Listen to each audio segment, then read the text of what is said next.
Subcommittee on Highways and Transit will come to order.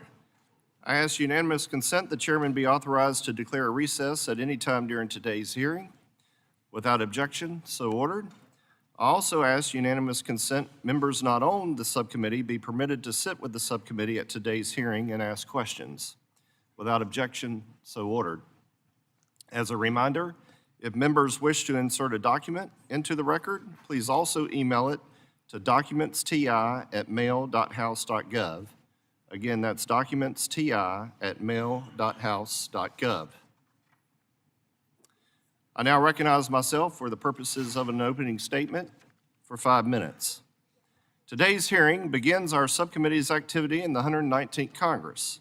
We have a number of new members of Congress on this subcommittee, so I want to welcome them as well as my colleagues who have previously served.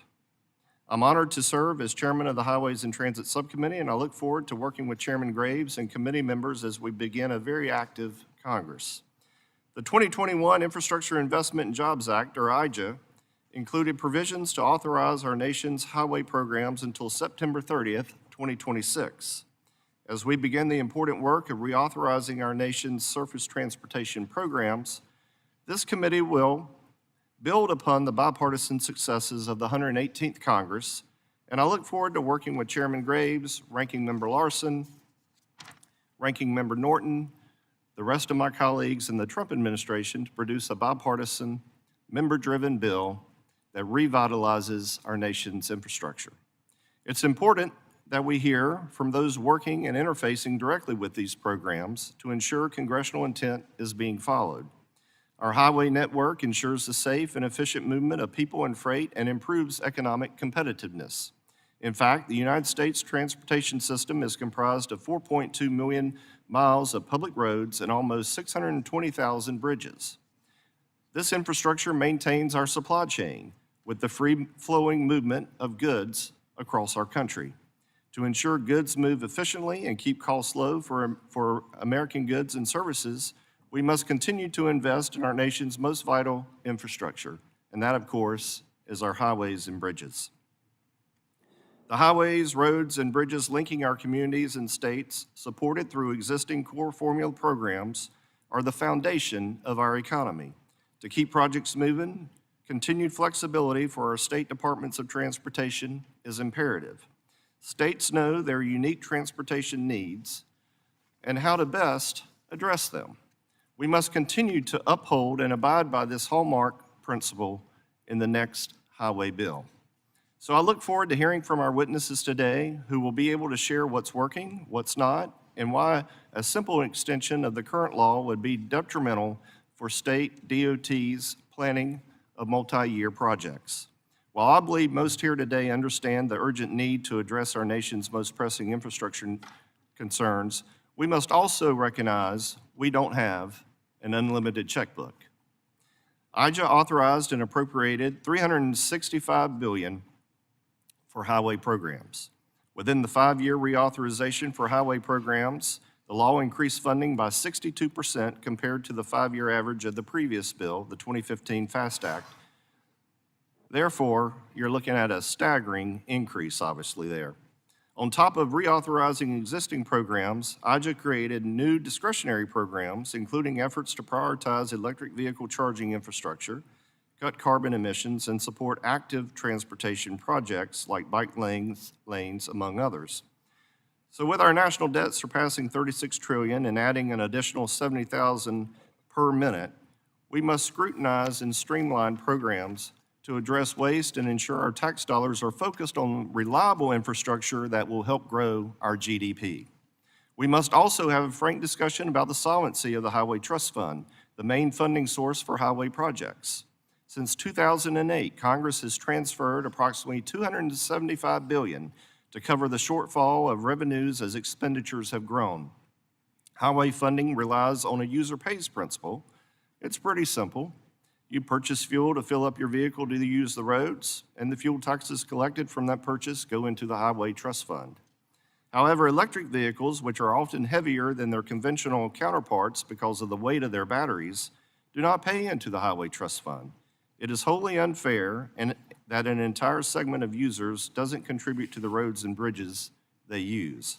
This won't address the greater solvency issue, obviously, but we must rectify this so all users are treated fairly and contributing to the systems on which they rely.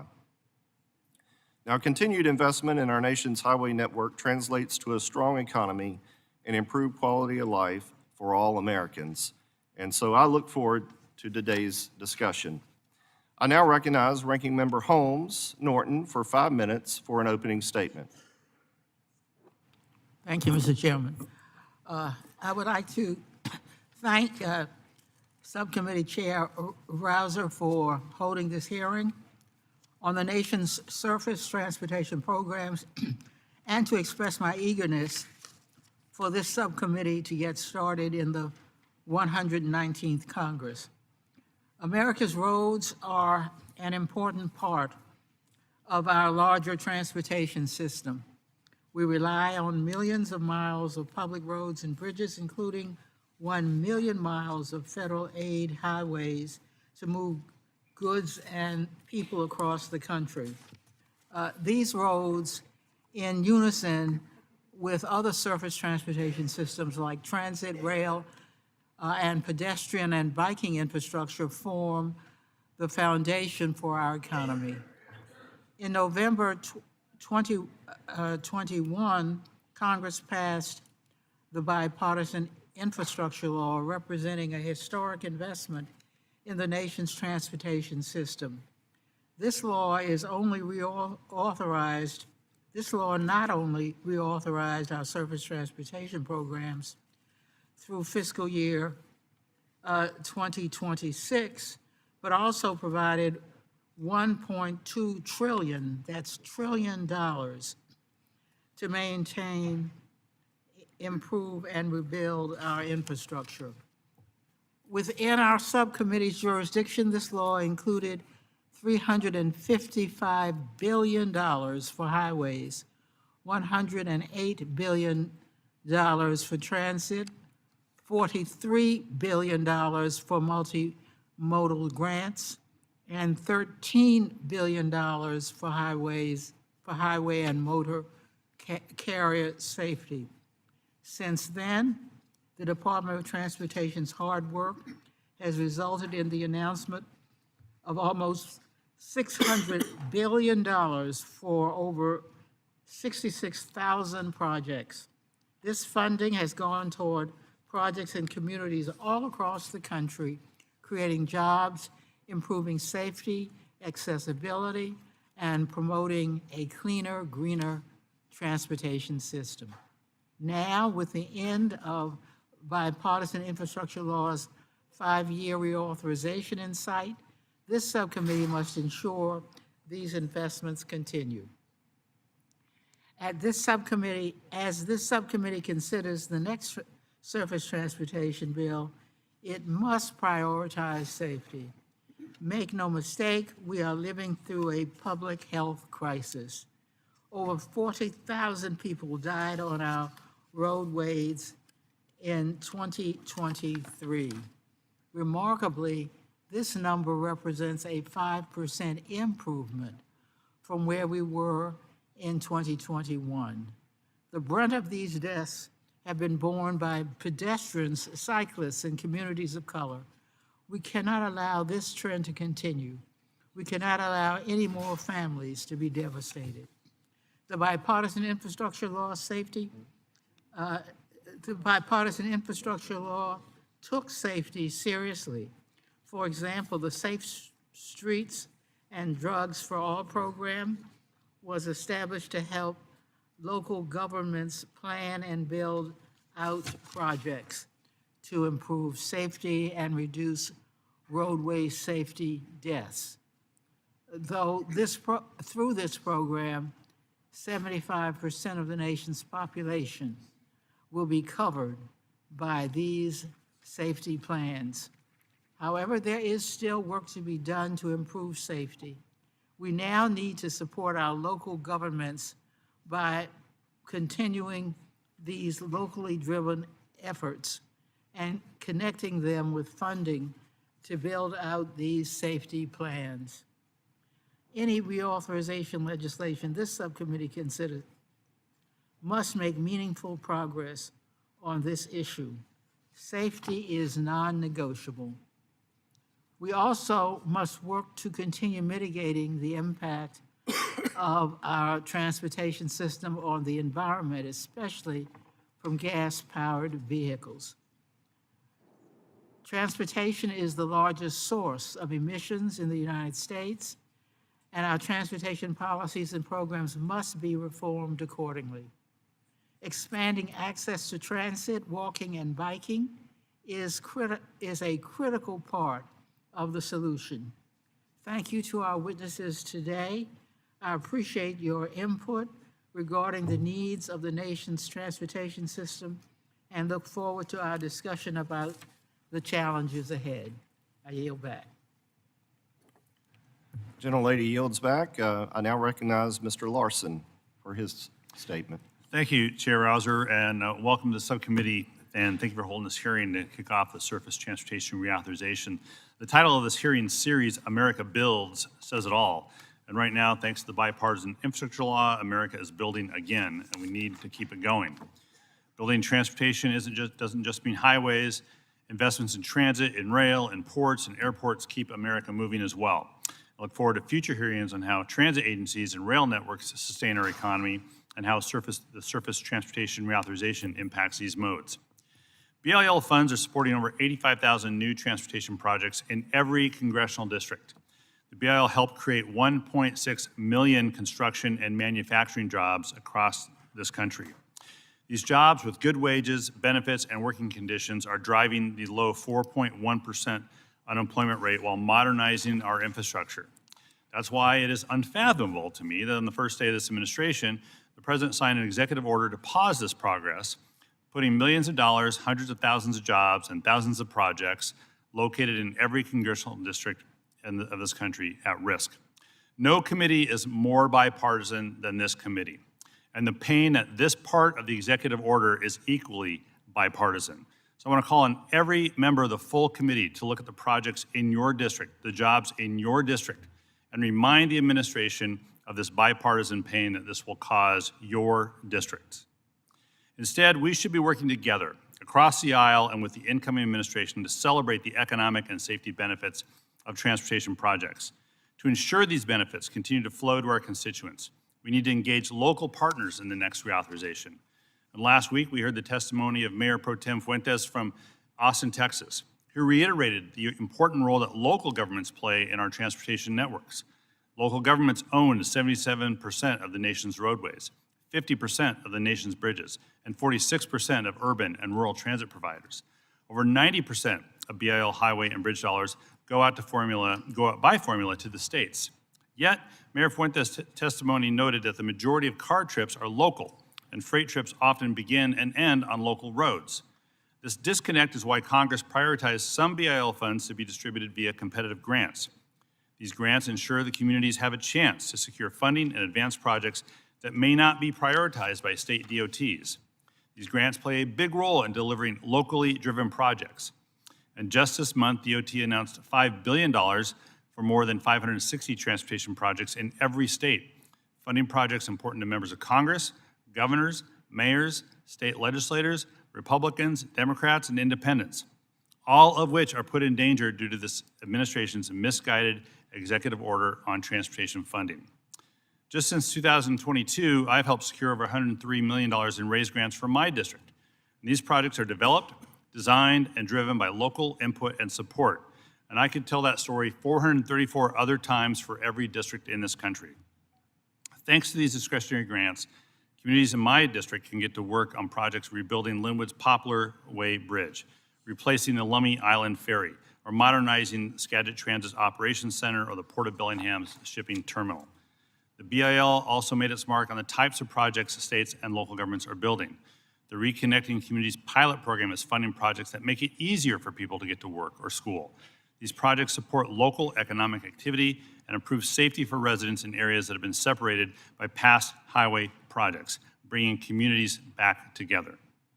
The BIL established a $5 billion mega grant program to fund large, complex infrastructure projects like the Brent Spence Bridge in Kentucky.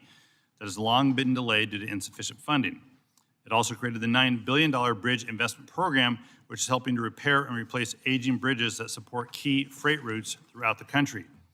And finally, the BIL is investing in safety projects to help tackle the safety crisis in this country.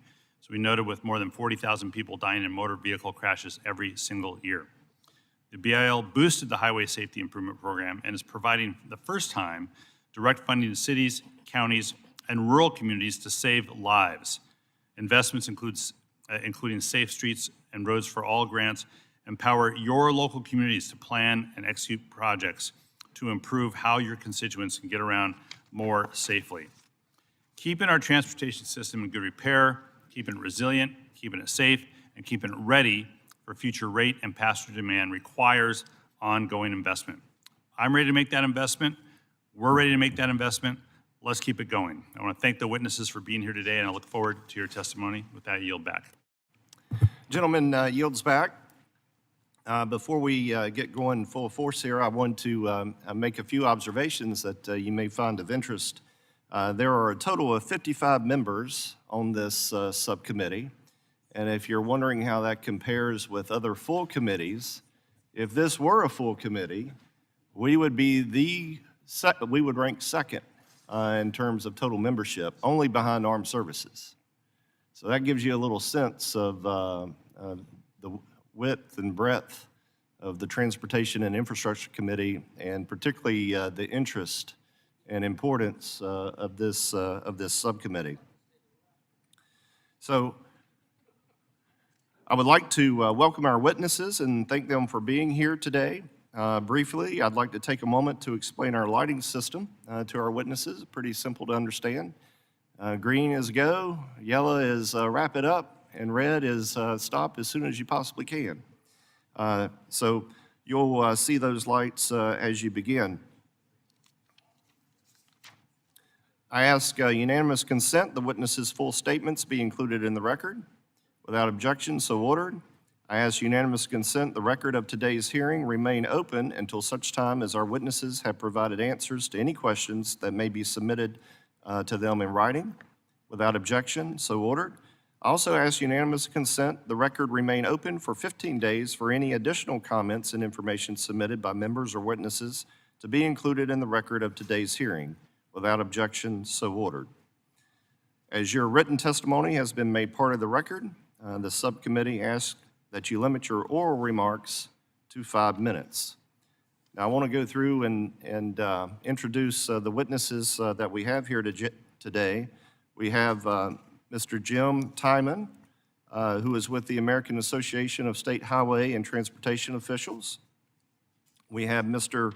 Dellinger, who's with the Cargo Transporters Incorporated, representing American Trucking Associations. And then we have Ms. Janet Kavinoky, who is with Vulcan Materials Company. And then we have Matthew Colvin with the Transportation Trades Department of the AFL-CIO. With that, Mr. Tymon, you are now recognized for up to 5 minutes.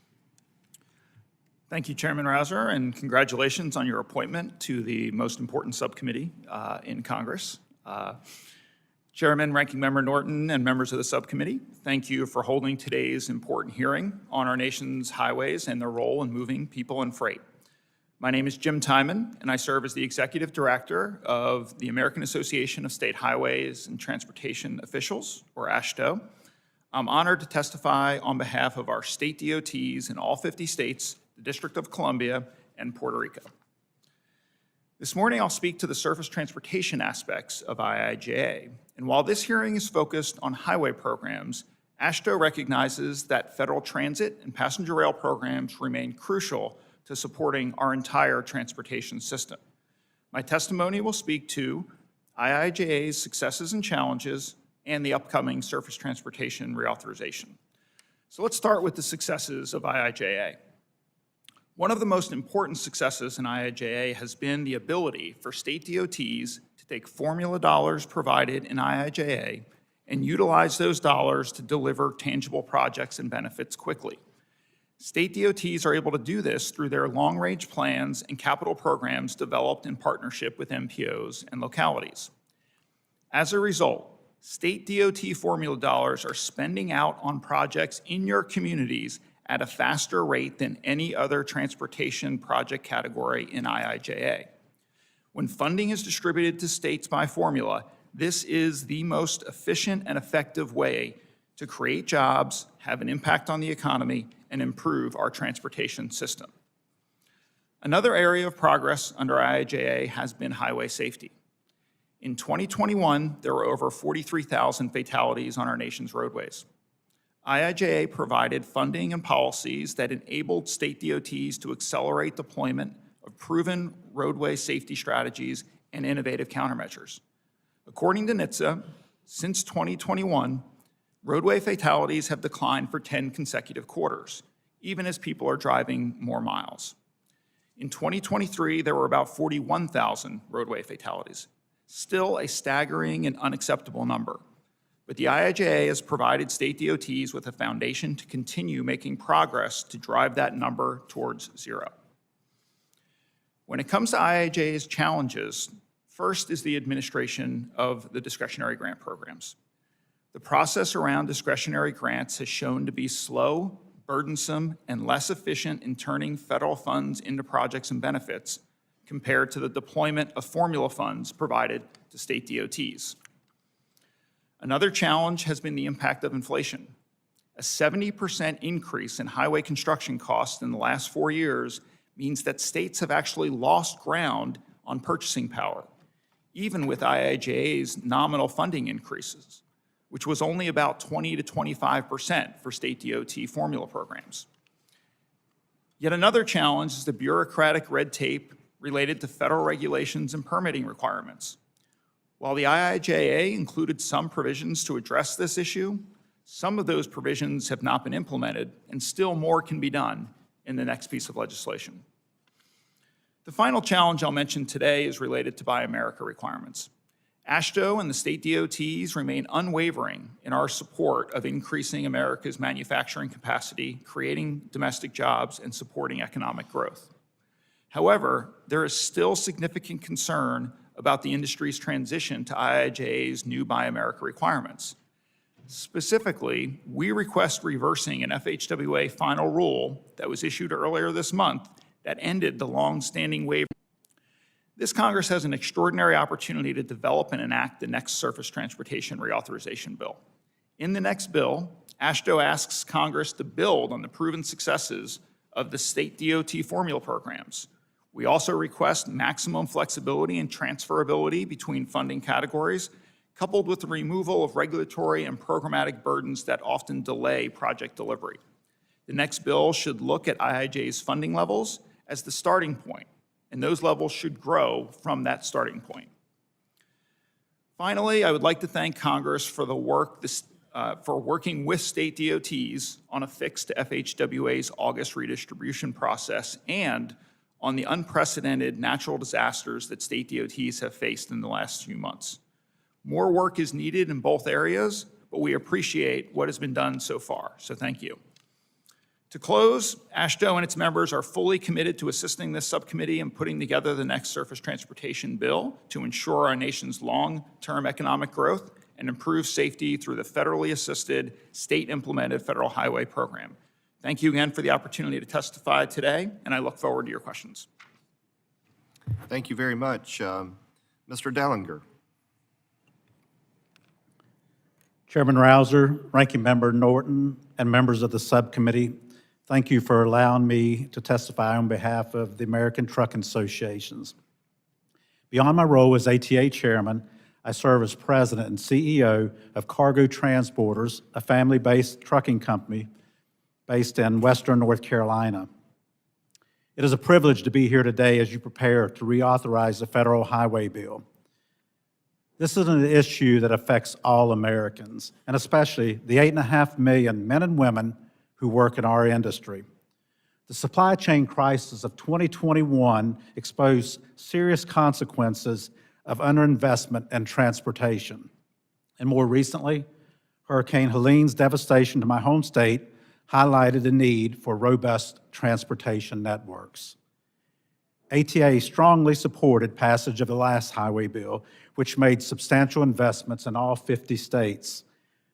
The legislation provided the largest infusion of funding in our nation's supply chain in nearly a century.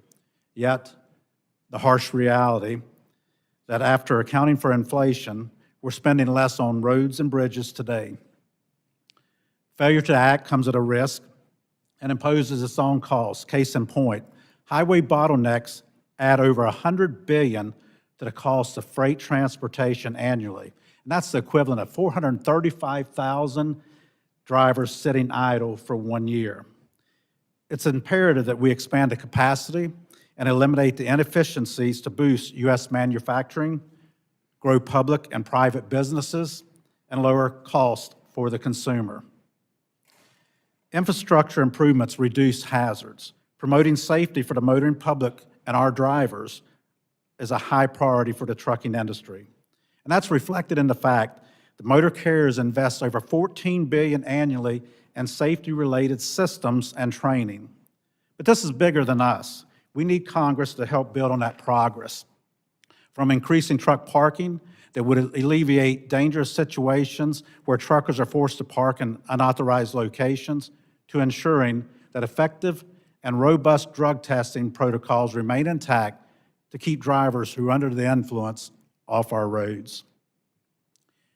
In addition to enhancing safety, the trucking industry has made significant strides in improving our environmental footprint while continuing the task of moving the vast economy.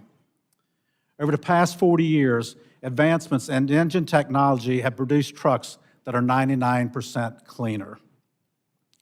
Unfortunately, over the past several years, the EPA abandoned a collaborative model that made these achievements possible.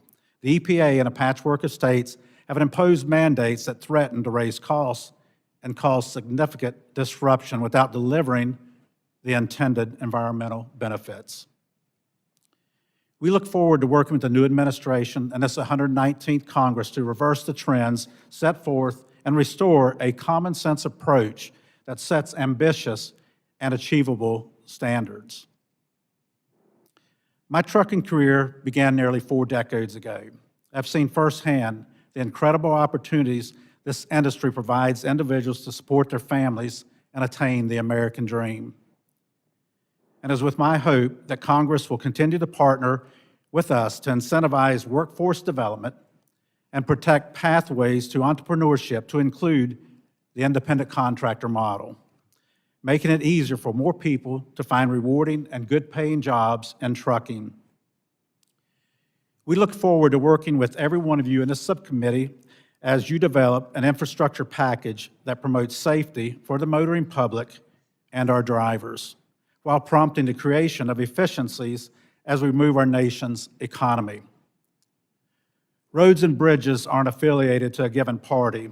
They are an American priority. Thank you for allowing me to speak today, and I look forward to answering your questions. Thank you very much. Ms. Kavinoky, you're recognized. Chairman Rouser, Ranking Member Norton, Chairman Graves, and Ranking Member Larson, and members of this committee, thank you for inviting me here to testify. My name is Janet Kavinoky, and I'm here on behalf of more than 11,000 employees of Vulcan Materials Company, the nation's largest producer of construction aggregates and a major producer of aggregates-based asphalt and ready-mix concrete. The 500 member companies of the National Stone, Sand, and Gravel Association comprise 100,000 direct jobs at over 9,000 locations and generate approximately $35 billion a year annually in economic output. Article 1 of the Constitution clearly enumerates Congress's role to build roads and transportation networks on which our nation's growth and security depend. We are proud to supply the essential construction materials for this backbone of the American economy and the safe, efficient movement of goods and people. The Bipartisan Infrastructure Investment and Jobs Act, enacted in November 2021, marked a once-in-a-generation investment in surface transportation infrastructure. With the highway and transit authorizations in this law expiring on September 30th, 2026, I would offer 3 underlying principles for the committee to consider as it begins the reauthorization process. First, enact a long-term bill with certain, predictable, multi-year funding. A long-term federal aid highway program authorization with reliable, predictable multi-year funding is the foundation upon which state and local governments and their partners across the construction industry plan, design, engineer, construct, operate, and maintain infrastructure year over year. State DOTs are the managers of their transportation infrastructure inventory, which is a multi-year challenge. Stable policy and predictable funding are the right approaches to address this challenge. Second, emphasize core highway programs and state decision-making. We support this committee maximizing funding through the core formula apportionments and maintaining the federal aid highway program as a state-administered, federally assisted program. For the past 100 years, formula funding to states has been the indisputable foundation of the program. Formula funds are efficient and flexible, enabling state and local decision makers to address their citizens' needs. In contrast, the IIJA's allocated and specialty apportioned programs with detailed eligibilities often defined by federal agencies limit state and local decision-making flexibility. In addition, slow implementation of new programs has resulted in lagging obligation rates. Third, pay for investment through a highway trust fund supported by all users. Beginning in 1956, the Highway Trust Fund supported programs through user fees. However, since 2002, user fee revenues have been insufficient. We have been fortunate that Congress maintained long-term, predictable, and increasing funding levels by supplementing user fees with general funds and other transfers. But we are facing the same challenge again in the upcoming reauthorization. In June, the Congressional Budget Office projected that the Highway Trust Fund would end fiscal year 2028 with a gap of about $18 billion based on flat spending levels. The cumulative shortfall through fiscal year 2031 is estimated at $136 billion. These projections underscore the need for a long-term revenue solution supported by all users. The alternative, annual appropriations, would create uncertainty instead of stable, predictable, multi-year contract authority. Finally, as this committee plans for an on-time reauthorization, we urge a return to a more typical, focused surface transportation reauthorization versus what I'll call the IIJA model. Now, to be clear, Vulcan supplies a full range of public infrastructure projects and benefited from more than just the surface transportation portion of IIJA. However, we feel that a focused effort, managed through regular order, will provide for the important debate, discussion, and negotiation, benefit the final product, and help deliver an on-time reauthorization. Delays and extensions are not in the public interest. They drive up cost, hold up capital investments in hiring, and diminish the value of benefits by pushing them out to the future. We recognize that to accomplish this over the next 20 months, before September 30th, 2026 is a daunting task, and we stand ready to collaborate and partner with you. Thank you again for inviting me to testify, and I look forward to your questions. Thank you very much. Mr. Colvin, you're recognized for up to 5 minutes. On behalf of the Transportation Trades Department, AFL-CIO, and our 37 unions, I want to thank you for the opportunity to testify on the topic of our national highway system and our national infrastructure. TTD represents millions of workers across the entire transportation sector, and there is no part of our highways that they do not work on. From the workers manufacturing American steel to those using it to build bridges, from those preparing the ground and laying foundation for our highways to the skilled professionals inspecting and maintaining them, these workers are not only delivering on the promise of the 2021 infrastructure law's generational investment, they're doing that while they're training the next generation of workers to meet the increased demand for skilled labor. For decades, TTD has advocated for the kind of generational investments that would finally bring our infrastructure into the 21st century. For us, it was not about spending money for its own sake. It was not about creating union jobs just for the sake of creating union jobs, though we're happy to have them. It's about hearing the voices of workers who are on the front lines of our transportation systems, who can see the unsafe practices, the crumbling roads, crumbling bridges, outdated systems that we use, insufficient capacity, and the inefficiencies that turn routine operations into nightmares for workers and for commuters alike. The economic impact of these investments have already been significant, and they cannot be overstated.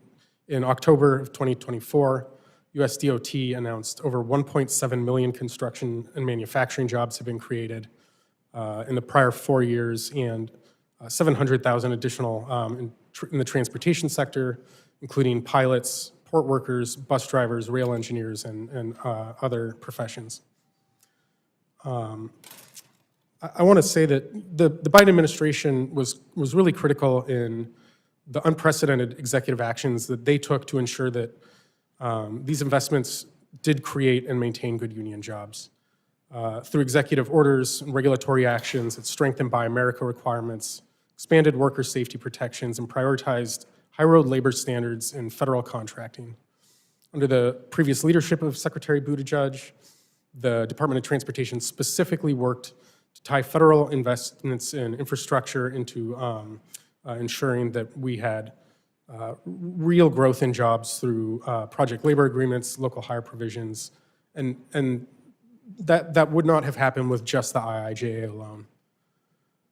These combined legislative and executive actions created a comprehensive framework that didn't just fund infrastructure, it ensured these investments built career pathways into the middle class. Beyond creating direct employment opportunities, federal infrastructure investments generate a significant multiplier effect. They ensure businesses have access to workers, customers can reach commercial centers, and goods can move efficiently throughout our supply chains. This is a strategic investment that delivers demonstrable returns for our communities across America. It would be a mistake right now to roll back any of those protections, and we would argue that they should all be enshrined in an upcoming reauthorization. And while I do understand that today's hearing is focused on highways, I hope you can all understand that I probably can't just stick to that one mode here. But I will say, freight doesn't just move on highways. It comes in through ports, gets loaded onto trains and trucks. So we do have to look at this as an entire ecosystem.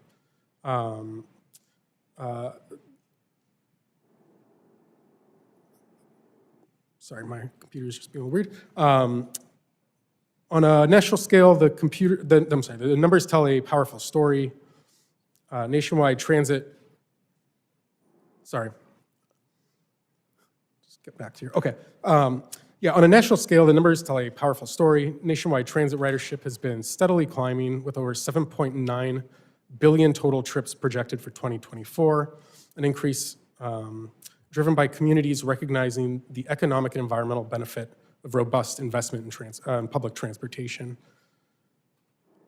The growth in public transportation has been sort of a recent surprise and one that we're happy to see. For years, we had been warning against workforce challenges in this sector, but in 2023 alone, the transit workforce expanded by 10,000 new jobs, with salaries increasing by over $1 billion. These gains reflect not only recovery of our transit systems, but also renewed confidence in the importance of transit to our nation's infrastructure. I do want to say the DOT just recently released results from efforts they had taken to help reduce the real challenge of assaults on our national transit systems. One of the findings that they released is that there's been a 232% increase in assaults on transit workers over the last 10 years. And that is unacceptable. We took real measures in the IIJA to deal with assaults on transit workers, but there's still an outstanding rulemaking from the FAST Act that was years ago that still has not been implemented. We have to take additional actions to put a stop to this. I also cannot overstate the importance of Buy America policies for our workers and our economy. Buy America ensures that when we spend federal dollars on infrastructure, we're also investing in American jobs, American manufacturing, and the U.S. industrial base. These policies create high-quality, union-supported jobs that pay fair wages and offer safe working conditions. They reduce our reliance on foreign supply chains, strengthen our economy, and ensure that taxpayer-funded projects deliver real benefits to American families. As Congress looks towards the next surface reauthorization, it is essential to provide federal agencies with the resources and oversight needed to enforce Buy America effectively. And I will end myself there. Thank you. Can you wrap up quickly? I will just end with this. I know many of you in this room weren't here for the IIJA. I know many of you probably didn't support the IIJA, if my math is correct.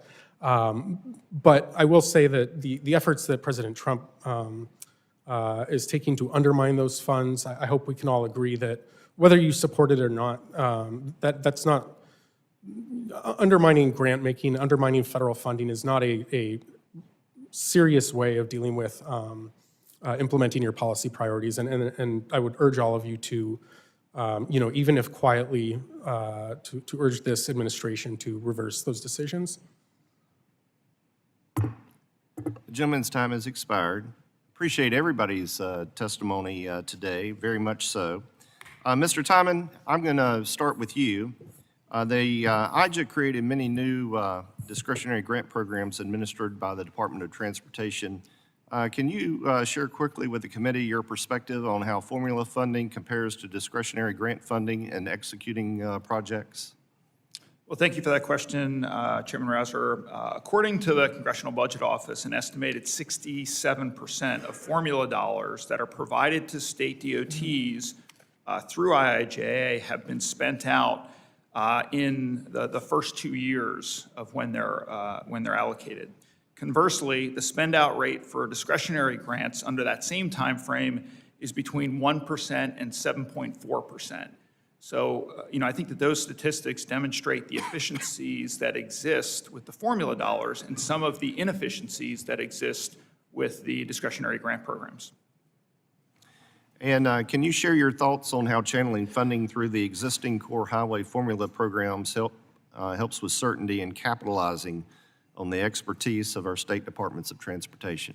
Absolutely. So state DOTs rely on the federal formula dollars for the predictability that come with a long-term federal surface transportation bill. So when Congress enacts a 5-year bill, as they did with IIJA, it provides state DOTs with a roadmap and predictability for how much federal funding they are going to receive through those formula dollars each of those 5 years. State DOTs are then able to work with their metropolitan planning organizations and localities in their state to identify a pipeline of projects that is ready to go in each of those years, and they're able to execute that plan in a way that gets those dollars out the door into the community, often in the first year or two of when that money is authorized and appropriated. Ms. Kavinoky, we obviously need to look for ways to streamline and limit, federal dollars so that what we're appropriating or in the funding that we have available goes a whole lot further. What are your thoughts on how we can address permitting efficiencies at the federal level, and how do we better streamline the review processes to ensure projects aren't getting needlessly hung up and subsequently increasing the cost pretty dramatically? I think for every year of delay in a project, it adds about 20–30% to the cost of the project. Mr. Chairman, that is a great question, and it's one that's been asked in every reauthorization since ICE-T in 1991, which was the year that I graduated from high school. So this is a perennial question. Now, fortunately, IIJA did codify one federal decision. I think there are going to be opportunities going through this next reauthorization process to look at how that was implemented, and also to look again at federal permitting timelines to see where there might be opportunities again to increase it. But really, you have an opportunity, I think, going forward to ensure projects have the support that they need, the unified stakeholder support, use the planning process to ensure that what you're moving forward is something that is not going to get caught up in lawsuits in future times. And then it's DOTs and Federal Highway Administration working together to expedite moving those projects along. Absolutely. Mr. Dellinger, I'll move quickly to you, given the time is winding down a bit. Can you share with the subcommittee what you see as the top challenges facing the trucking industry as we prepare to reauthorize these programs? I think the top one that comes to mind maybe is the repeal of the FET, a longstanding tax on our industry, probably one of the highest taxes as well, that would allow us to spend dollars on other safety features or investments in our company. Probably the biggest thing, and for a lot of you that may not be aware, but FET adds $17,000 to each of our tractor purchases a year. And I know everyone likes a buy one, get one free type thing, but for every 10 trucks that we purchase, we could purchase the 11th truck with the repeal of the FET. And on our trailers, we look at $5,800 on those. And if we purchase 200 trailers a year, and that's normally what our cycle is to replace equipment, we're looking at that times 200. So FET is definitely a big one. I see my time has just expired, so I will recognize Ms. Norton for up to 5 minutes. Thank you, Mr. Chairman. Mr. Tymon, since 2012, Congress has directed states to incorporate performance measures to help ensure federal funding is addressing national goals. Congress listed safety as the first goal in the statute, followed by infrastructure conditions. States had developed asset management plans that are directly woven into investment decisions, and since 2012 have helped improve pavement and bridge conditions on the national highway system. By contrast, safety on our roads has gotten worse. In 2012, there were 33,561 people killed in traffic crashes. In 2023, 40,990 people died. Do you support requirements to hold states accountable for investment decisions based on safety results in the same way states are held accountable for infrastructure conditions? Well, thank you for that question, Ranking Member Norton. First, let me say that safety continues to be the number one priority for every state DOT in the country. And the number of deaths that we're seeing on our nation's roadways, while though it has come down over the last 10 consecutive quarters, is still unacceptable. What I would say is that the performance measure sections that are currently in law do require states to set up strategic highway safety plans, which guide the decision-making for how they allocate resources. But when it comes to essentially forcing a state's hand to make investment decisions, I would say that the same way that folks within the District of Columbia don't want the federal government taking a heavy hand in how they make their investment decisions, I think that every state in the country prefers giving states the flexibility to address those challenges on their own.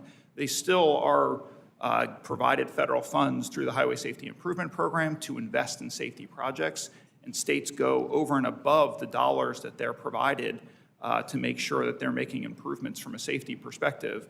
But I don't know if we would support a more heavier hand from the federal government in directing states in how to make those investment decisions, because each state approaches those investment decisions in their unique way.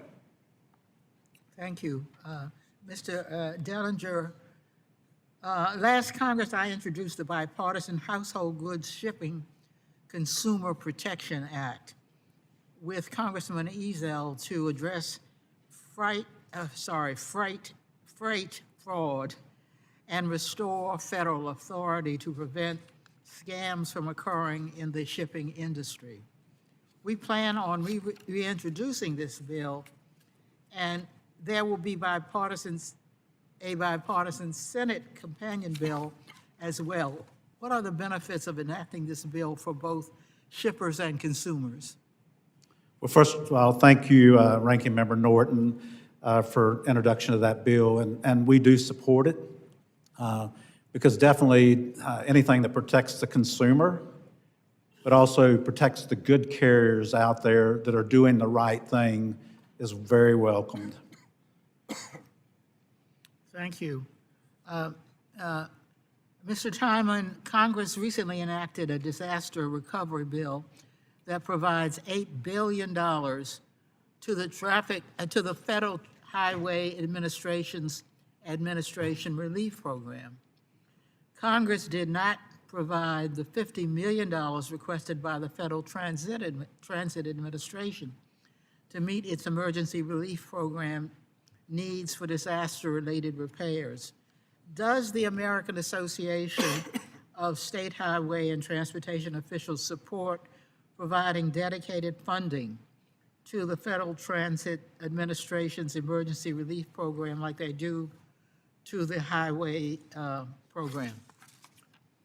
We believe that the federal government does have a role in providing relief for emergency situations, as they did with the $8 billion bill that was just adopted, and do agree that funding should be allocated to the Federal Transit Administration's emergency relief program.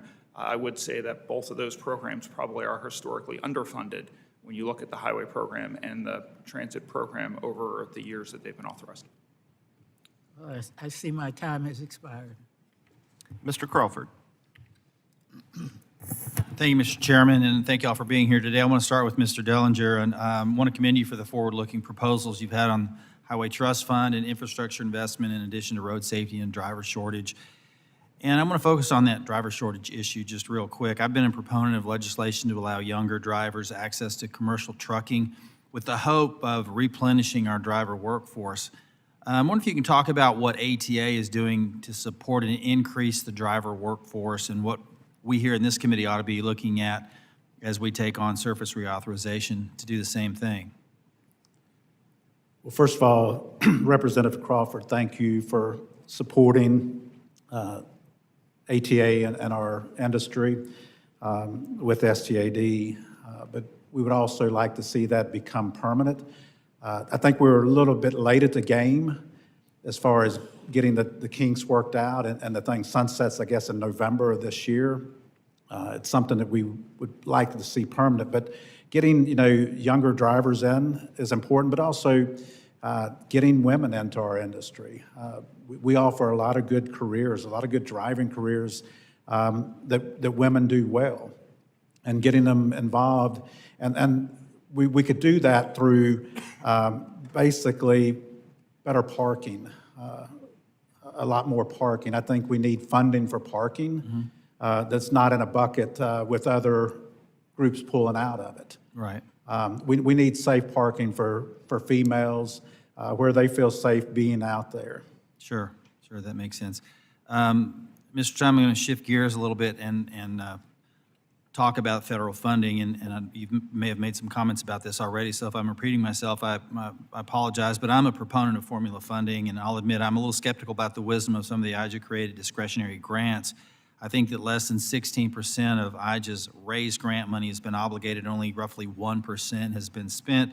We only have about 18 more months of IJA left, so that's also a concern, and I hear all the time how financing lags cause costs to skyrocket as inflation sort of devalues that dollar. So I wondered if you could talk about whether formula or discretionary grants are better for DOTs or for our national infrastructure needs. I just want to make sure we're putting taxpayer money in the best place to get the most return on the investment. Well, thank you for that question, Congressman Crawford.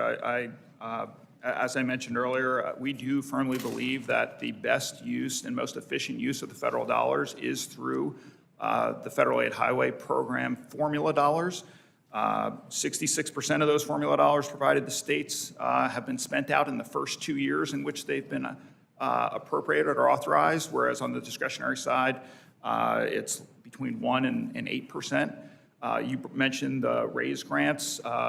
An example in the state of Georgia, a local applicant had received one of those grants 2 years after they were selected. They have yet to even, it took them 2 years to execute a grant agreement with FHWA before they were, or USDOT before they were even able to access the dollars. So I think we're seeing that across the discretionary programs, just the inefficiency associated with putting out a NOFO, selecting the projects, and then awarding those projects. The money just isn't spending out and creating jobs in communities at the rate I think Congress had hoped it would. It does create those jobs and have the impact of the formula dollars because the money goes out almost always in the same year or two that it's authorized. Okay, thank you. I want to come back to you, Mr. Dellinger, just for a quick minute on the issue of road safety. Hair testing for drug abuse is an issue I've heard from constituents about quite a bit over the years, and the Federal Highway Administration has been dragging its feet on regulations allowing certified hair testing results to be included in the Drug and Alcohol Clearinghouse. And I hear anecdotally all the time about how many drivers have positive hair tests but negative urine tests. That's very concerning to me. Does ATA have any data you can share on the scope of this problem and how hair testing could be a positive safety solution? Well, I'm going to speak for our own company. In 2015, the FAST Act, HSS was asked to find a workable solution for hair testing. And so in 2017, we began hair testing in our company. The unfortunate thing is it's never been recognized, and a urine test costs between $38 and $45, and hair tests is between $88 and $98. So we're running parallel programs and have been since 2017. You know, I don't know how many people would not come to our door knowing that we have hair testing, but let me tell you, knowing that we have it, we have probably, I'd say 1 in 10 to 1 in 15 that end up being positive. So it improves the quality of applicant for you then? Pardon? It improves the quality of applicant for you? Well, we like to think so, yes. Good. I'm out of time. But the unfortunate thing is that driver, all he has to do is leave us when he fails the hair test and go down the street and take a urine test. Sure. And is working for someone. Thank you. I appreciate it, Mr. Chairman. I yield back. Mr. Larson. Thank you, Chair. Mr. Colvin, you talked about workers, the importance of the workers as part of the IAJA. As we look at the next version of this bill, can you talk about the value of the work that we did to tie workforce development and basically building, as we're building next generation infrastructure, we're building the next generation workforce for that infrastructure, and talk a little bit about the value of that. Is that good or bad?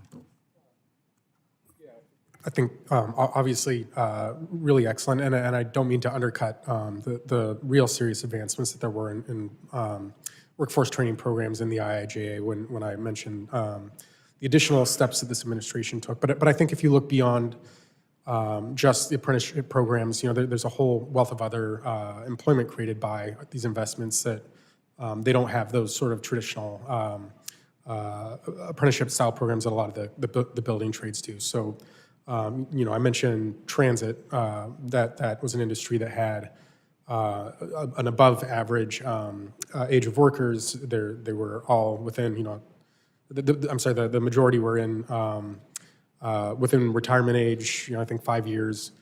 And transit agencies were really struggling to bring in the next generation of workers, and paired with that were policies, you know, looking at transitioning to electric buses, but we had no real pipeline for training those workers. So, you know, I think we're now starting to finally see the benefits of that. I think the fact that the hiring is up is obviously a good sign, and while there have been challenges with how exactly to deal with training for transition to electric vehicles, I think you know, more of those sort of supportive programs that pair training with procurement would be something that you should be focused on. Thanks.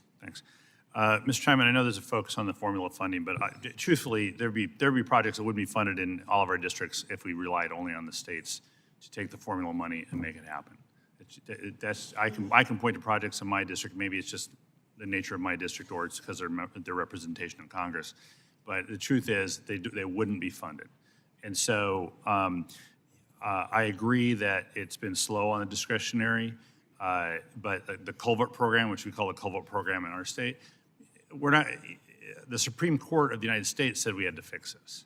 So there's a national interest that we have a culvert program, as a for instance. And so I think there are examples like that, rather than just relying only on the states to take the formula money and then and then dangle it out in front of local governments. And we heard from Mayor Pro Tem Fuentes of this last week.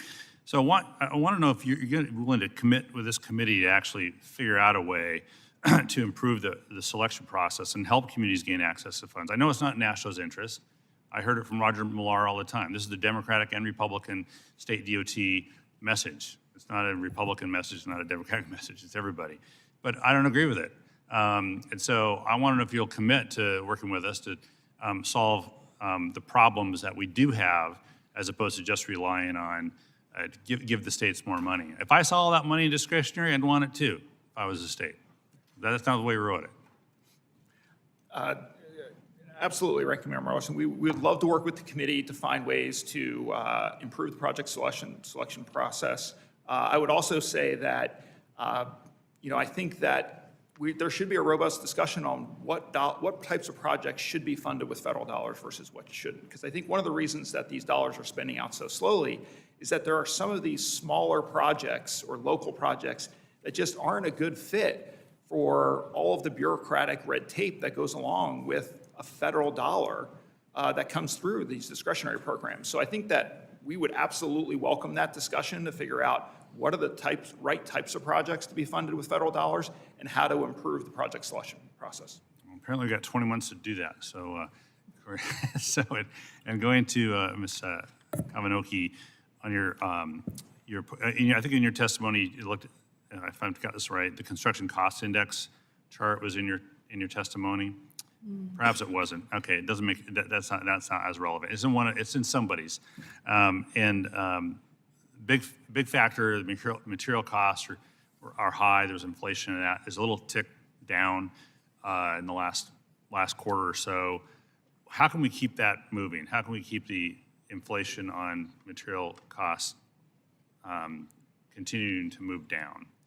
Sure. So was not in my testimony, but we are Establish well that. aware of construction cost inflation. Vulcan has seen higher than expected. So what can we do to keep inflation that for years. little movement downward movement going? Well, I mean, inflation is a function of a lot of different factors. The international environment, we saw when Russia invaded Ukraine, it substantially increased. Our oil prices, our fuel prices. I think the more stability you have overall in the system, the global system, the economic system, that's of critical importance. We continue to just manage inflation as best we can in the categories where it's sticky. We know we can't I'm control over my that. time, and I want to respect the chair. So if I could get, for the record, some comments from your industry on that question, that'd be real good. Love to provide those for you. Thank you. Appreciate it. Yield back. Mr. Webster. Thank you, Chairman. Mr. Tymon, you mentioned in your written testimony that you want to ease the assessment or access to the assignment of NEPA or for states that want to do that. But how would you, or could you just elaborate on why or how or what takes place that makes you well-positioned as a state of Georgia, to take that assignment? Well, the NEPA assignment pilot program that's provided for on the federal level allows states to be able to essentially make those decisions to manage that process in lieu of the federal government. And there are a handful of states that have taken that opportunity, including Texas, Utah, California, that have really seen an improvement in the number of months it takes to get through the NEPA process, because now they control that as opposed to relying more on the federal government. So we've seen that it is a very effective use of the tools that are provided at the federal level.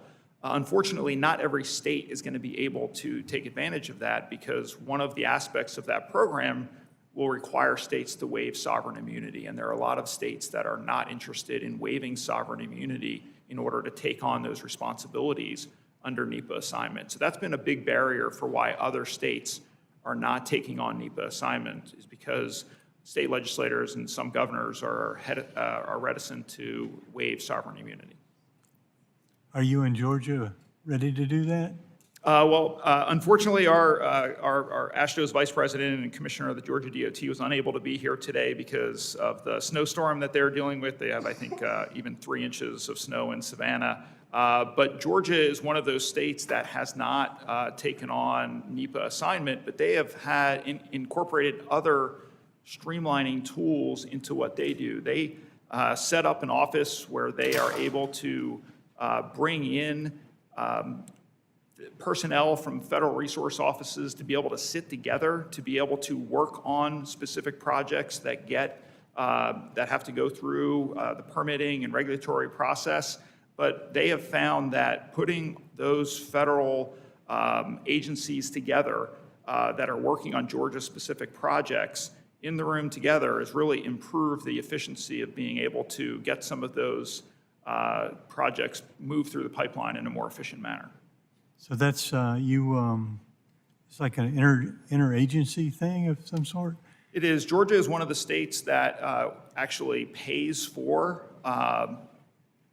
personnel in other federal resource agencies to work specifically on projects. So it is a little strange in that the state is actually using their dollars to pay for salaries for federal employees, but they feel it's a worthwhile investment because it helps them expedite those projects that are specific to Georgia. In an ideal world, they wouldn't have to do that, that the process would work faster and the people would be there to actually work on those projects. But in Georgia's case, they actually pay for the salaries and expenses associated with some of those federal resource agency staff to be able to expedite projects.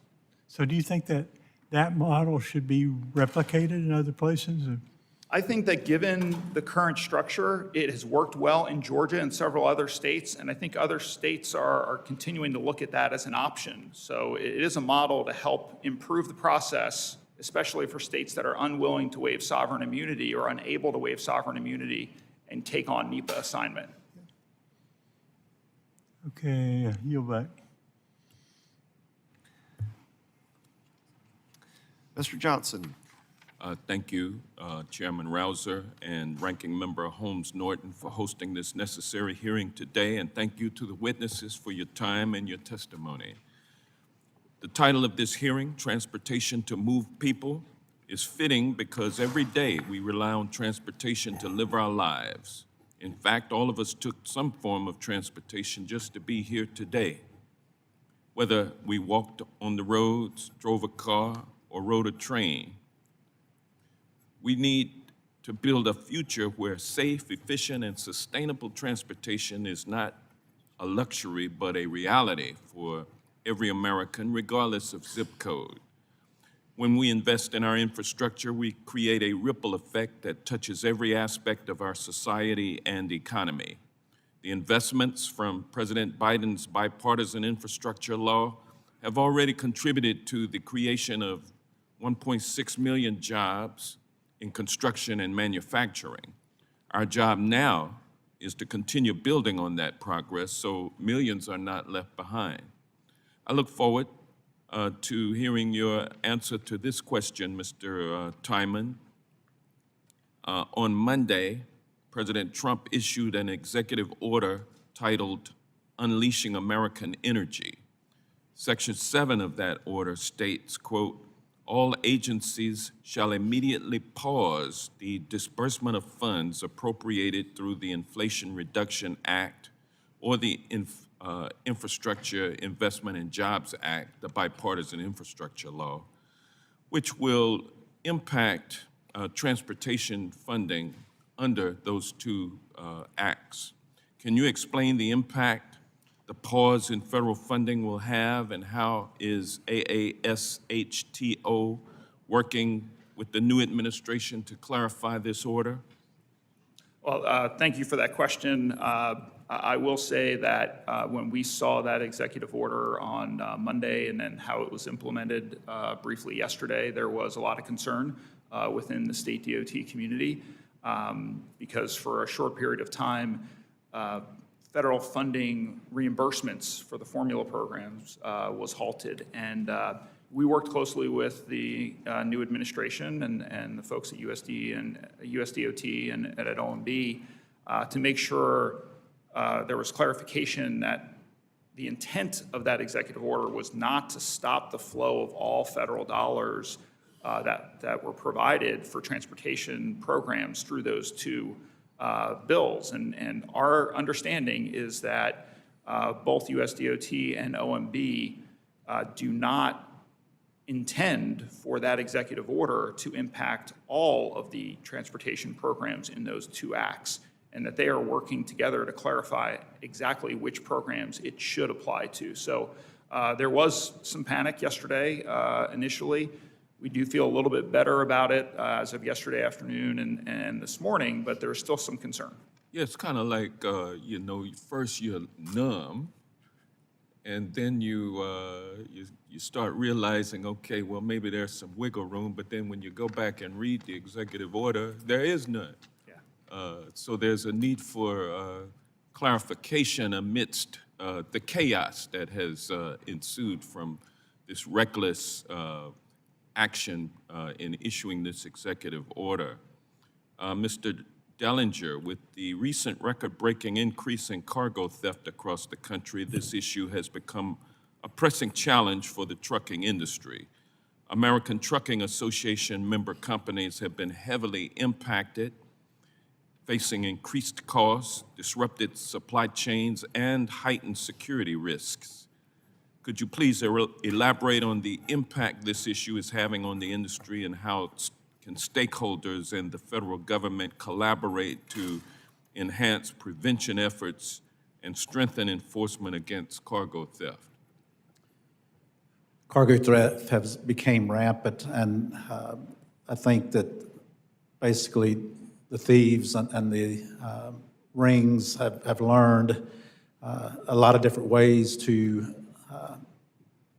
steal, whether it's stealing loads, whether it's actually going in there and posing as a broker and sending a truck in knowing that they're not going to take the freight to where it's destined.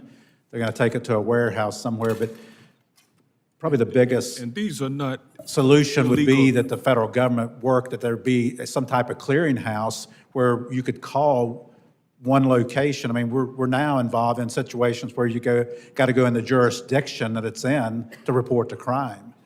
And These so aren't illegal immigrants that are doing that, are they? I'm not going to put that on illegal immigrants. I mean, Well, did I've you understood see it's maybe even Russian gangs or. Did you see an executive order issued yesterday that related to this problem that the American Trucking Association and the industry is experiencing with these cargo thefts? I did not. Thank you. The gentleman's time's expired. Mr. Bost, you're recognized for 5 minutes. Thank you, Mr. Chairman. Mr. Tymon, as you know, I am leading a bipartisan effort in the House to authorize federal funding to expand truck parking capacities. Many states have indicated they don't have enough truck parking capacity, which we know affects highway safety, supply chain efficiency, driver recruitment and retention. As a representative of the State Department of Transportation, if Congress created a grant program exclusively to be used in the truck parking projects, would your members pursue these federal funds for the protection of the states? If there was a grant program for truck parking, states would be interested in that. I would say that it's not just availability of funding on the state DOT side. A lot of the right-of-way that the state DOTs have control of, there is a restriction as to what they can do within that right-of-way, including establishing new rest areas and commercializing them to be able to support truck parking. So that is another So we barrier. need to also work on the regulations that allow you to be freed up to use the properties around there to expand that. That is another challenge. That's good that to we know. face. And if you would reach out to our staff, I'd like to see what we can do there. Mr. Dellinger, thank you, first off, for your support of the truck parking legislation. I think it's vitally important, and you mentioned it in your testimony that it is, and I was in the business for several years. But I'm going to switch gears here, and I'm going to want to ask you about something. As a former trucker myself, one of the biggest concerns with the Highway Trust Fund has been its long-term health and potential changes that have been put on the truckers. In your testimony, you brought up something that it actually bothers me, and here's why.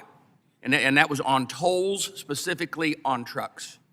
So right now, and for years, we have had, if you travel in the intra or interstate trucking industry, you have apportioned plates. And those apportioned plates, you basically, if you own the business, you calculate out how many miles last year you drove in each state, and then you pay apportionately based on each state. Well, back whenever I was doing dispatching and driving myself, we couldn't figure out which one cost the most. But computers today say, okay, I can drive down one interstate in Missouri and not have to go into Illinois because Illinois is too expensive. Do you think these tolls added on top of that will then also add to the fact that many of the trucking people that are in the trucking industries, they're gonna make wise decisions. And they're gonna say, hey, you know what? We're no longer driving down and through that state. We're gonna go around that state because we can to save money. I think that does happen. Okay. You know, I guess as far as our position on tolls, we just want tolls to be equitable. You know, we want the passenger cars to pay just like the trucks. We're not opposed to paying, but basically, you know, we are against tolling current roads, maybe new roads or bridges, but current roads, and we need alternatives where there are tolls. And Our company, you know, our company, 500 trucks, we spend close to approximately $180,000 a month in tolls. okay. Well, first off, you said your trucking company has 500 trucks. Most I ever had was 45. God bless you. But when you say the tolls, because if you put tolls on existing road, we've already paid for those, right? And the maintenance and upkeep is still should be, the idea and intent of the motor fuel tax was that we would have enough. But we've been dealing since I've been here with the issue of what taxation, what generation of revenue, especially as we start going to more EVs and everything like that, how are we going to get those revenues in? And do you have any suggestions for that? Well, I guess if I had the answer, I wouldn't be running a trucking company, but. That's true, too. I mean, you know, we want to help to be a part of the solution and not the problem. We want to pay our fair share. And, you know, we think as well, EVs need to be paying to the Highway Trust Fund as well. And I guess, I know it's kind of a difficult thing to raise taxes, but, you know, when you look at the tax base, the fuel tax base, basically it hasn't been raised in, 30 years? Right. And you look at, I think back when I started driving in the 60s and 70s, the cars got about 8 or 10 miles a gallon. Now they get, you know, between 30 and 40. And trucks got 2? Yeah, Oh, I can remember when I first got into business, 3 miles a gallon. Now we're getting 8.2. Yep. So less dollars there as well. So I think there's time that a solution is found. I don't have the solution, but I think working together, we can come up with. I think we do have to find it. My time's expired, and thank you for being here today. Mr. Pappas, you're recognized. Well, thank you to the chair and ranking member for holding this session as we begin to prepare for reauthorization of surface transportation and think about how IIJA has been working and some of the priorities that we have that we're seeing from our district level. I really appreciate the testimony of this panel. Mr. Dellinger, if I could start with you and just sort of building off that conversation, you kind of beat me to the punch in bringing up the FET issue, which is something that I think we've got to take a look at if we want to achieve fairness and sustainability with respect to how we fund surface transportation. You mentioned the FET issue. This was a tax initially introduced during the World War I era to support wartime mobilization. More than 100 years ago, the federal levy is 12%, which is the highest excise tax on any product in the country.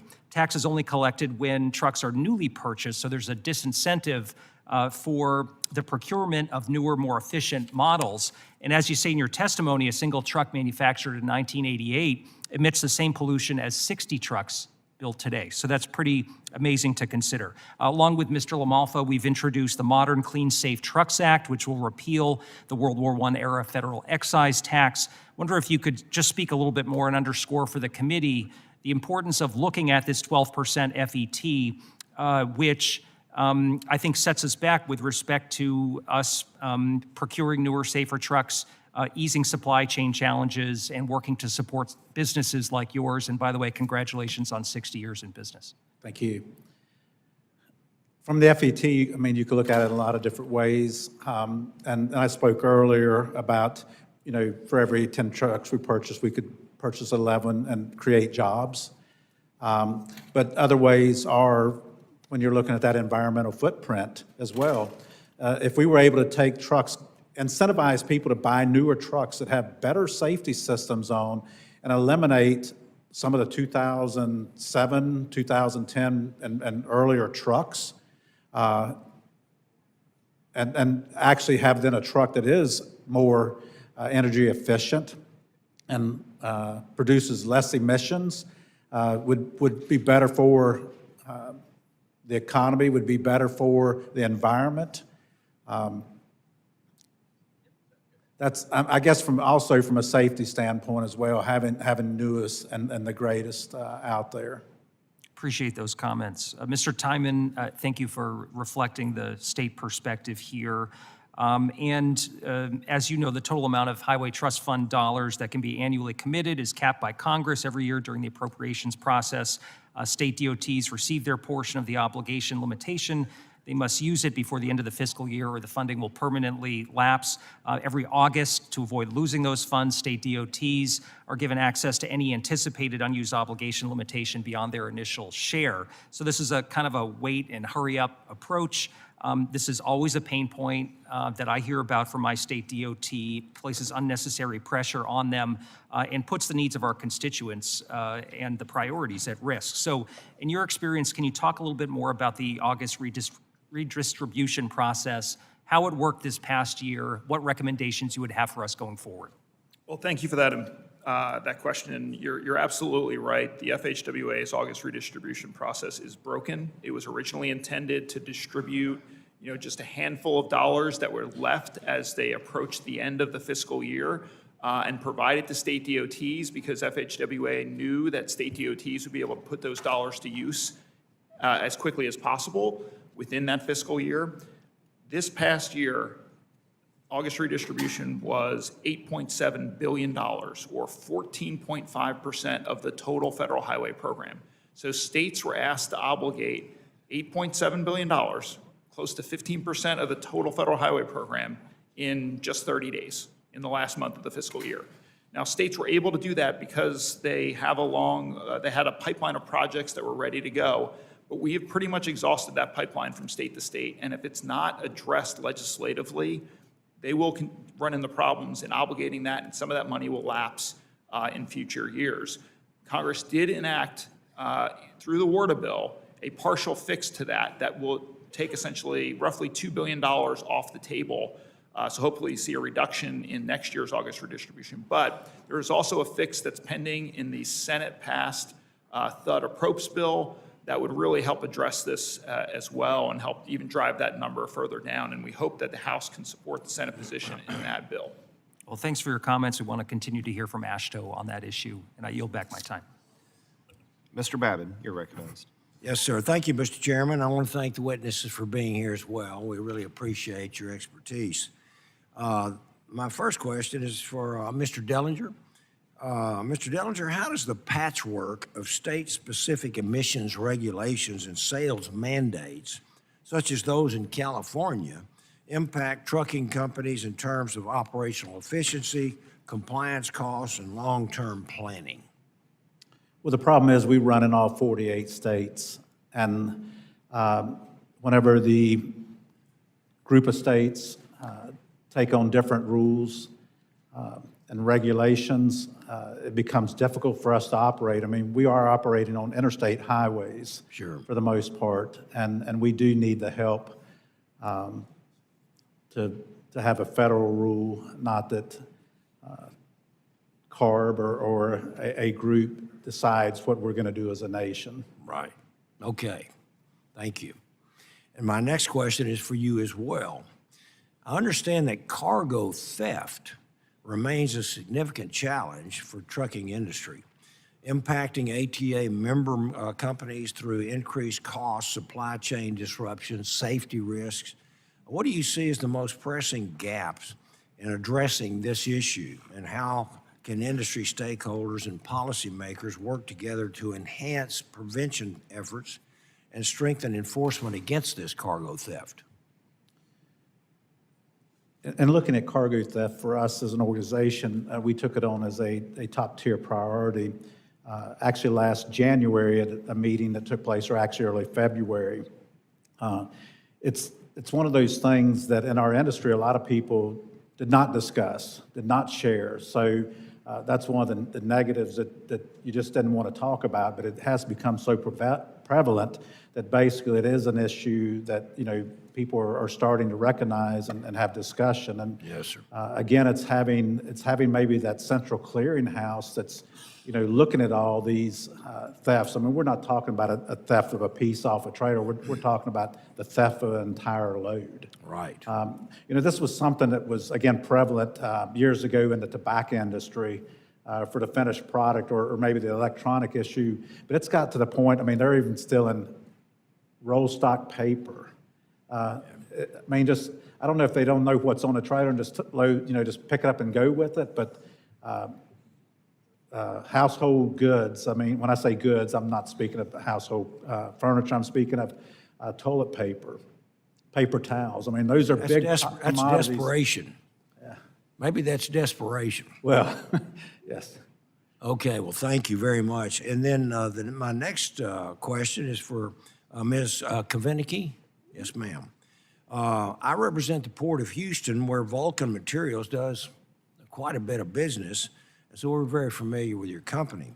Congress should be in the business of supporting our industry partners and not stepping on their toes. I'm sure you would agree with that. Can you talk a little bit about how Congress can be a good partner, a better partner, if you will, in supporting the aggregates industry?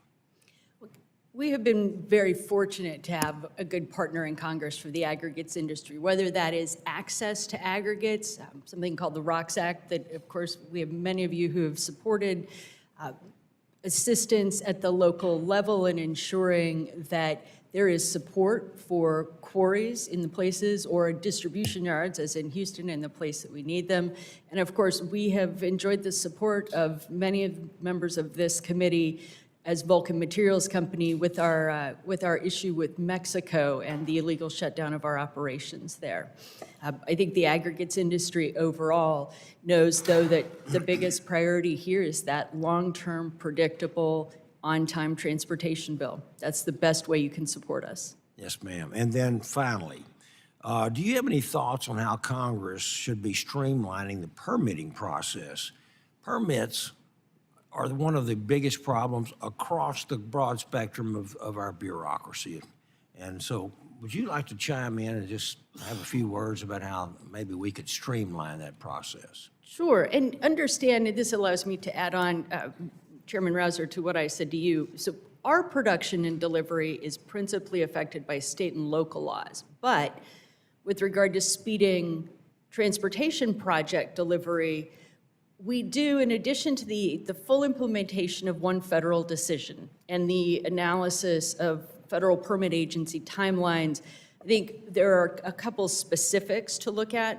One is expanding categorical exclusions, and the second is granting greater flexibility around utility relocation. That can also help in speeding project development and delivery. Okay, thank you very much, and I yield back, Mr. Chairman. Ms. Sykes. Thank you, Mr. Chair, and thank you, Ranking Member Norton, for holding this hearing today, kicking us off for the 119th Congress for the subcommittee. I appreciate your leadership and looking forward to getting to work, especially as we have a lot of great opportunities this year. Thanks to the passage of the bipartisan infrastructure law in 2021, communities from coast to coast will see about $1.2 trillion in local investments to improve the reliability, resilience, and efficiency of America's infrastructure over the next 10 years, and Americans are already seeing these tangible differences, including improved roads, bridges, transit systems, airports, waterways, and environmental infrastructure. In Ohio, for example, which is home to the nation's 5th largest interstate system that spans over 8,000 lane miles. We have 19,000 center lane miles.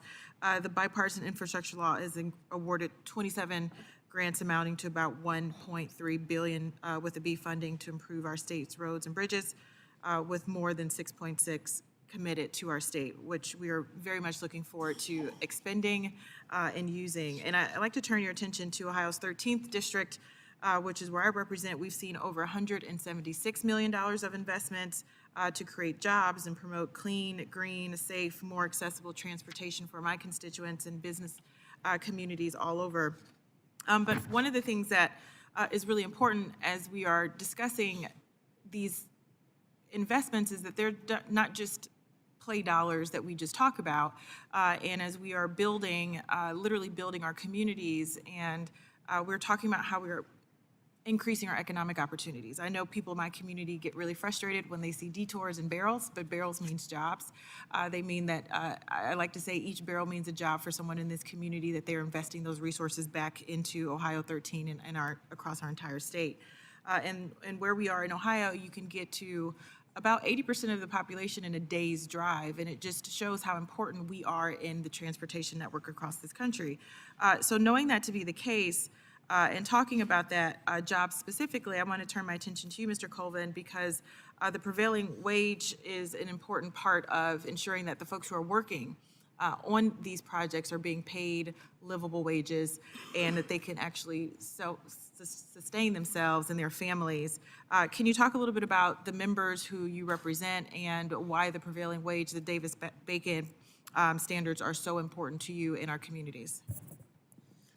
Yeah, I mean, I think in addition to what you were saying, it guarantees a quality of work that, that they know that there will be high standards for workforce training for those workers, and that the delivered product is going to be better and delivered on time. And, I think beyond Davis-Bacon, looking at other labor workforce protections that are built into our surface transportation programs, it's sort of a promise that the people who are delivering these assets that we're investing in, should be paid fairly and should be able to afford a middle-class lifestyle and not have it be, low wages and undercutting workers as the goal for how we build out our infrastructure. And thank you for saying that. And even before we get to the point where we have someone on a job site, we have to train them. We have to recruit them into these apprenticeship programs. And I hear from literally every industry I meet with, they have a hard time recruiting and retaining employees. What are some of the things that we could do to help ensure that we have a reliable, well-trained, skilled workforce prepared to take these jobs on as we continue to expend these dollars across the country? Yeah, I mean, I think, there was flexibility for funding in the IIJA to go towards workforce recruitment. I think the challenge there is that, if a state DOT is looking at capital expenditures or recruiting with that money, I think, the capital is going to win probably most of the time. So I think, we do have to be more creative about how we recruit, where we recruit from, and I think, that is an outstanding challenge, and it's beyond just construction. State DOTs. Earlier, I mentioned transit agencies had a huge sort of impending cliff of their workforce. So, we do I think have a good argument to make that these are good jobs with good benefits. Again, the challenge is ensuring that is prioritized by state DOTs, prioritized by transit agencies, and in many cases that's just poor management or a lack of forward thinking. Thank you. Thank you, Mr. Chair. I yield back. Mr. Westerman. Thank you, Mr. Chair. Thank you to the witnesses for being here today. As we consider this important reauthorization, we have to face the fact that we have a real problem in our country that we can't really build things anymore. You know, it took 35 years to build the first 42,000 miles of interstate highway, and in the last 34, we've built 7,000 miles. It's not just that we can't build, we can't really maintain and repair like we're capable of doing. And it's almost to the point of ridiculousness. I have a Forest Service road in my district that had a couple of landslides. This is a gravel road in a very remote area. And so far, there's been $6 million of grants awarded to fix the road, but the timeline is maybe 6 years. And to tell you the truth, nobody really knows who's on first and who's on second and how this is going to get done. And we can do much better than that as a country. And we know that time is money. These delays cost things. And Mr. Dellinger, you know, as a user of the highway system, I think you said it in your testimony, $109 billion a year in delays and burning something like $6.4 billion of fuel sitting in delays. We see those kinds of costs. But then, Mr. Tymon, in your testimony, you showed a graph on the IIJA funding, which ranges from about $70 to $80 billion a year over a 5-year period. And it's the $80 billion in 2026 is going to have $40 billion of purchasing power. Also in your testimony, you showed where it takes 6 or 7.6 years to get through the NEPA process. We've got to do better than that for the American people and for everybody paying taxes and everybody that's using our roadways. Mr. Tymon, what can we do to allow state transportation departments to do what they do and build roads and do it in a timely manner? Well, thank you for that question. I think that this has been an issue that Congress has been struggling with for decades now, really. I think that people on both sides of the aisle agree that we need to do more to streamline the project delivery process. As was mentioned, there was one federal decision provision that was provided in IIJA. It has not been fully implemented as Congress intended by the previous administration. We're hopeful that incoming administration, the Trump administration, will embrace the one federal decision and the intent behind the timelines associated with that provision and implement it in the way that Congress intended. Some other ideas is, as I mentioned, in Georgia, they've decided to co-locate and collaborate federal resource agencies together in one interagency office to help make sure that everybody's working on a project in the most efficient way. Trying to find ways to consolidate duplicative permits and reviews overseen by Coast Guard and Army Corps of Engineers and the National Marine Fisheries Services and U.S. Fish and Wildlife Services, making sure that those things are happening concurrently, and that if there are duplicative permits by multiple resource agencies, there's only one that you need to do as opposed to the same one over and over again for different resource agencies. So those are just a few. Yeah, there's a project that should have been done in my district many, many years ago. It's Interstate 49 that goes from New Orleans up to Kansas City and provides interstate highway. But the section in Arkansas is kind of the missing link to finishing that project. I did some research. Here's the environmental impact statement from 1997. This is the executive summary that's 37 pages long. The actual EIS is 566 pages long, and the Arkansas Department of Transportation tells me they have to go back and redo the whole thing before they could do that project if they were to get funding for it. I want to ask everybody on the panel, is reforming NEPA critical to getting more for our infrastructure dollars? Mr. Tymon? I'll start and say absolutely, and not just NEPA, but also looking at the underlying resource protection laws that are in place. Many of those have not been modernized or looked at in over 40 or 50 years. We're not saying that they need to be eliminated, just modernized. Streamlined, made to work quickly. Anybody else want to weigh in on that quickly? You've got a whole 7 seconds. I'll yield that back to you, Mr. Chairman. Thank you. Thank you. Mr. Nadler, you're recognized. Thank you, Mr. Chairman. I thank our witnesses for coming here. I am eager to begin reauthorizing our nation's surface transportation programs, particularly those under the Federal Highway Administration's jurisdiction. However, I must first address the deeply troubling issue of President Trump's hastily and poorly drafted executive order titled Unleashing American Energy that at least temporarily triggered an entirely avoidable crisis.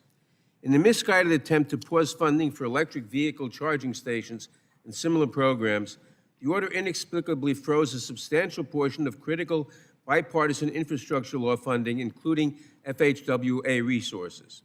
This egregious misstep forced the agency to shut down systems states depend on to process highway project agreements and reimbursements, effectively halting access to $383 billion in Highway Trust Fund contract authority and endangering infrastructure projects nationwide. While the administration sent out a memorandum late yesterday to attempt to correct this error, this committee should swiftly address the issue and ensure that the flow of essential infrastructure funding to the states continues without further delay. Mr. Tymon, in your testimony, you emphasized the importance of stable federal funding for state DOTs. Could you elaborate on the potential impacts of any funding pause on project timelines, costs, and state DOTs' ability to effectively leverage federal funds? Well, thank you for that question.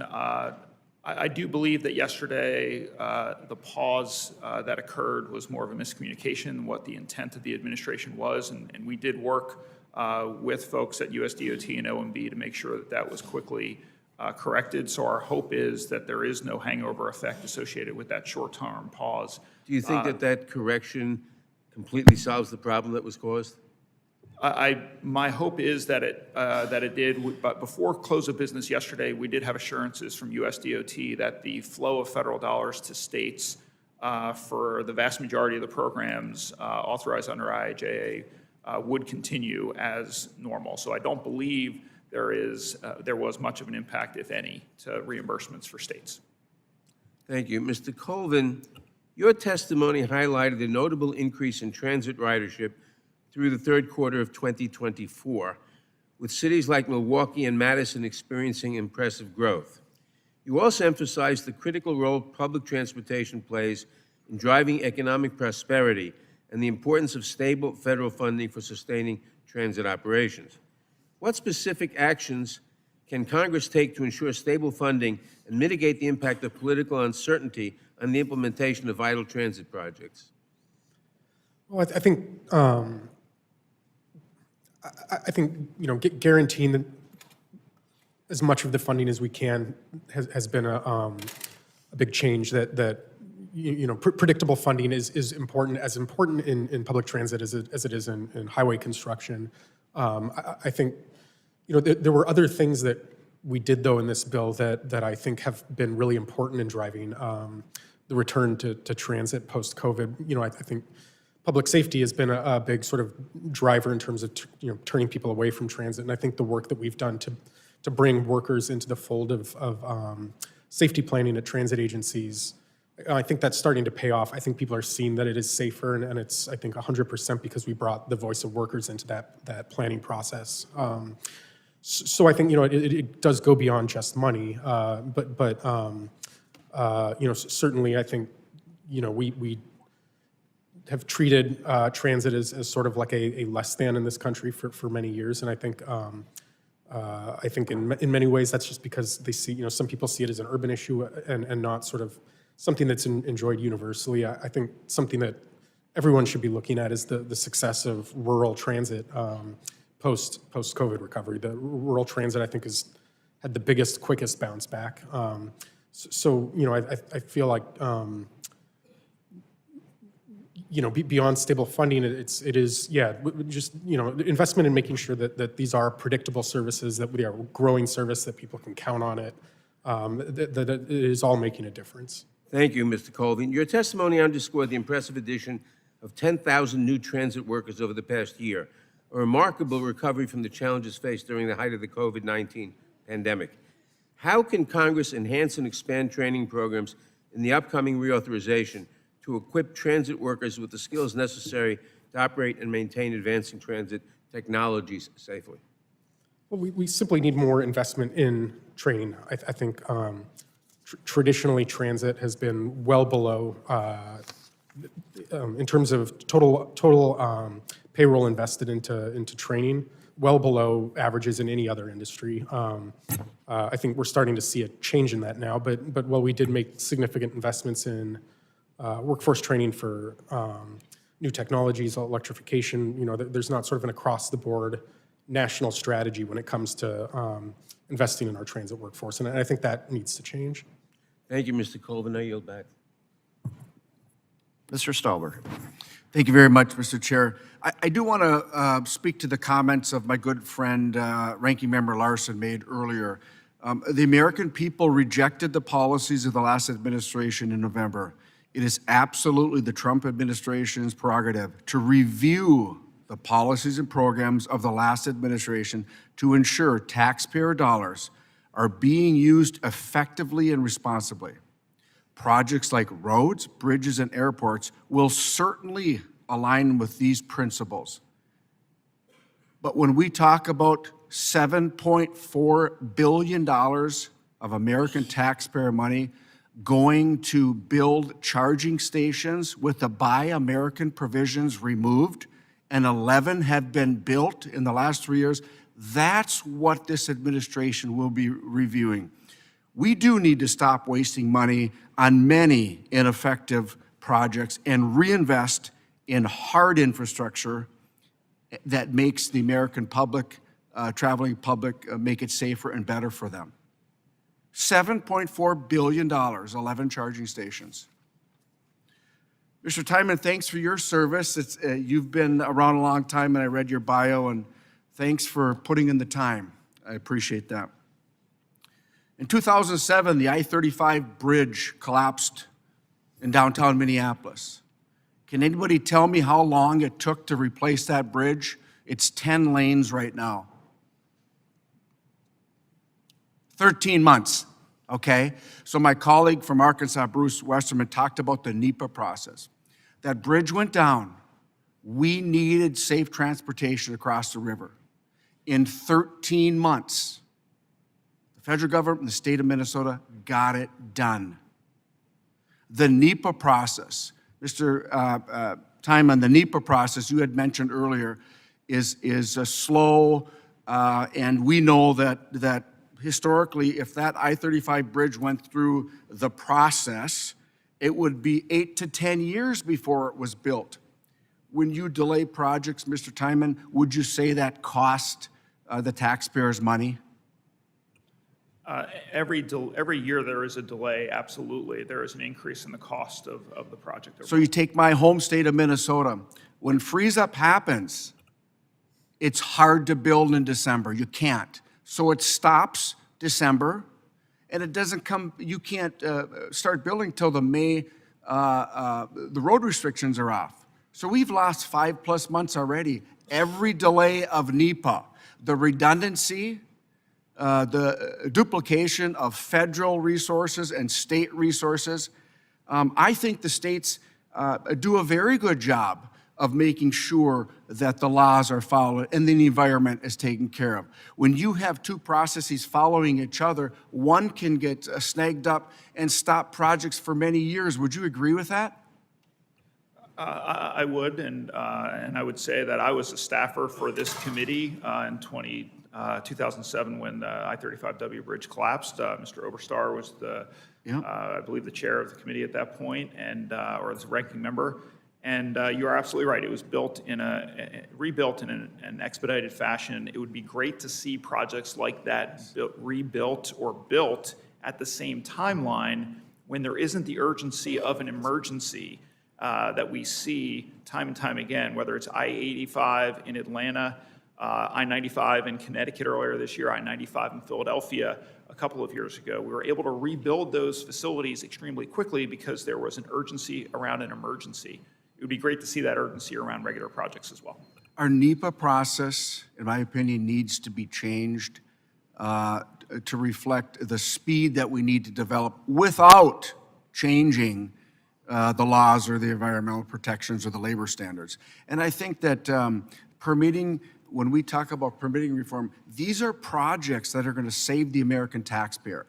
Our small communities oftentimes can't afford the delay to be able to wait 2 or 3 years, because it's just additional money. And then when you ask our cities and towns to pay for it because of the unnecessary delays, what do? They have to go to their local taxpayers. It's simply unacceptable. And Mr. Tymon, it's a breath of fresh air to hear you talk about the need for reform and the need to do these projects in a timely fashion, because it's going to save the American taxpayer money.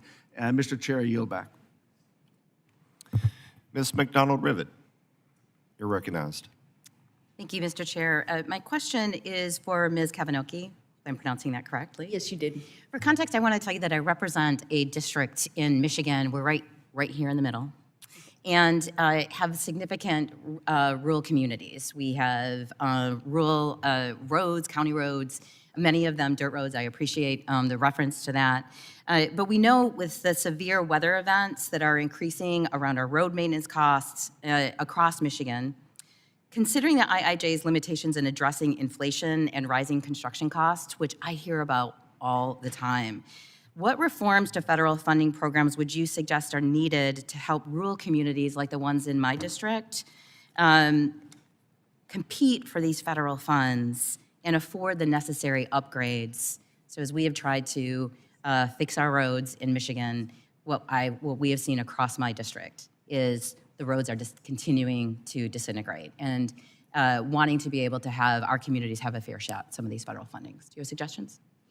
Thank you. That is a great question, and I'd like to be able to follow up in more detail with you afterwards. I think some of this depends on how your state DOT works with those rural communities and how funds are distributed, how they're prioritized. The planning process, at least as I understand it on its face, should actually be taking care of that and getting those dollars to those needs. Now, building on some themes that we've heard here today, part of dealing with inflation is getting projects done in a timely manner. Project today is going to cost a whole lot more in the years to come, and so being able to speed that project delivery along is going to be significant, I think, to those areas.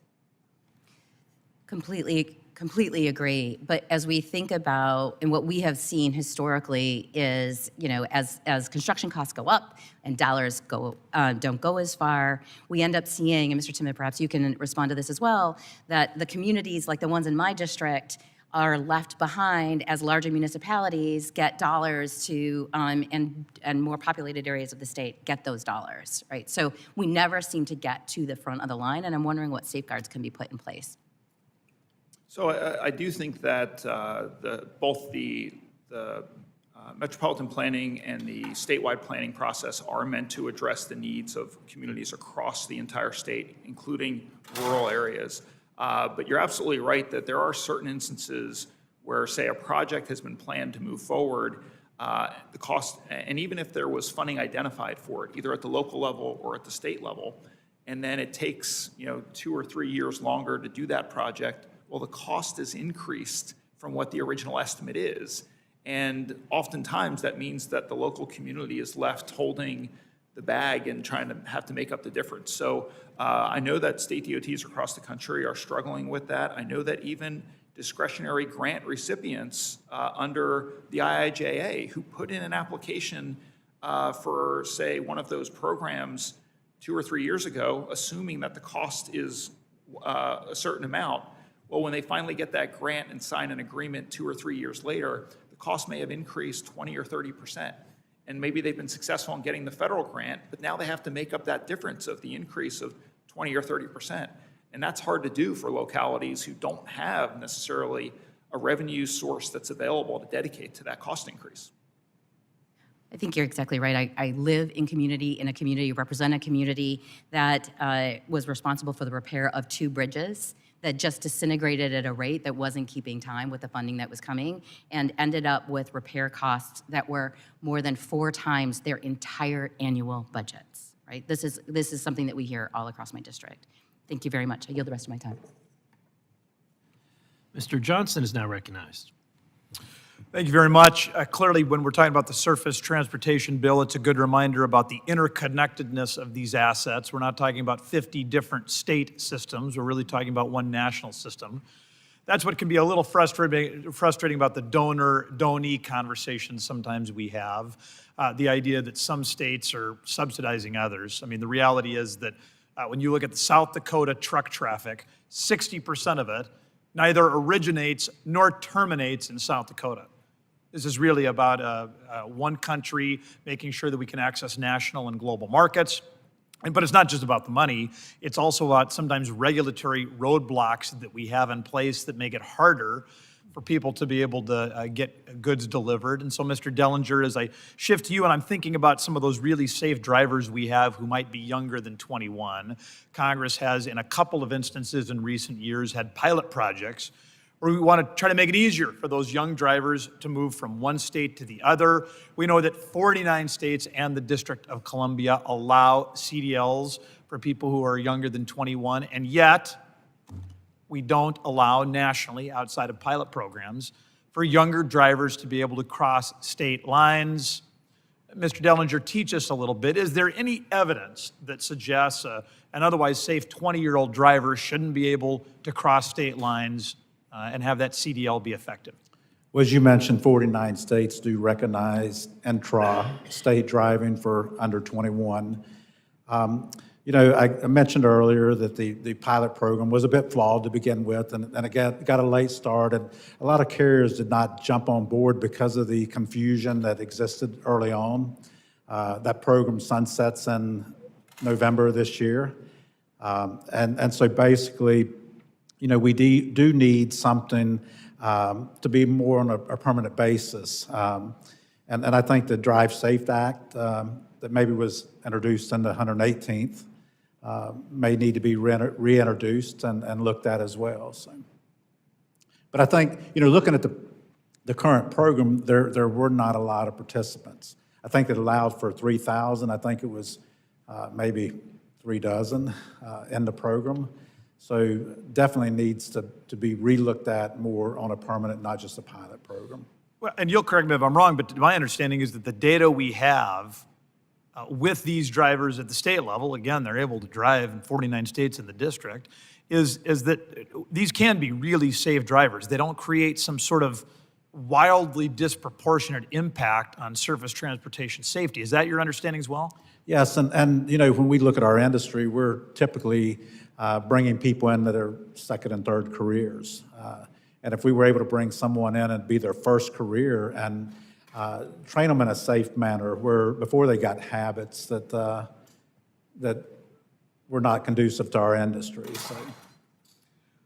Mr. Chairman, I would just note that this should be an area where we all come to an agreement, that if you're a safe driver and you're able to, I mean, it's amazing, you know, somebody can drive from Rapid City, South Dakota to Sioux Falls, South Dakota for, I don't know what that would be, maybe 300 miles, but they can't go from North Sioux City, South Dakota to Sioux City, Iowa, just a few miles. It doesn't really make any sense. It creates all of these unnecessary barriers, federal government created barriers. Let's try to work together so that we can drive down the cost of operation. We can create outstanding careers for safe young drivers. So absolutely, it can be their first career. I would also note there's been some good conversations about the need to have less federal bureaucracy around the whole NEPA process.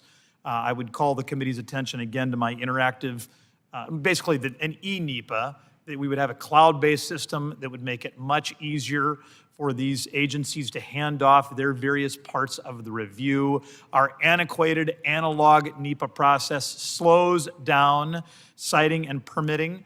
As this committee knows, making American siting and permitting more efficient is one of my passion projects. So I just want to thank a number of you for raising this issue.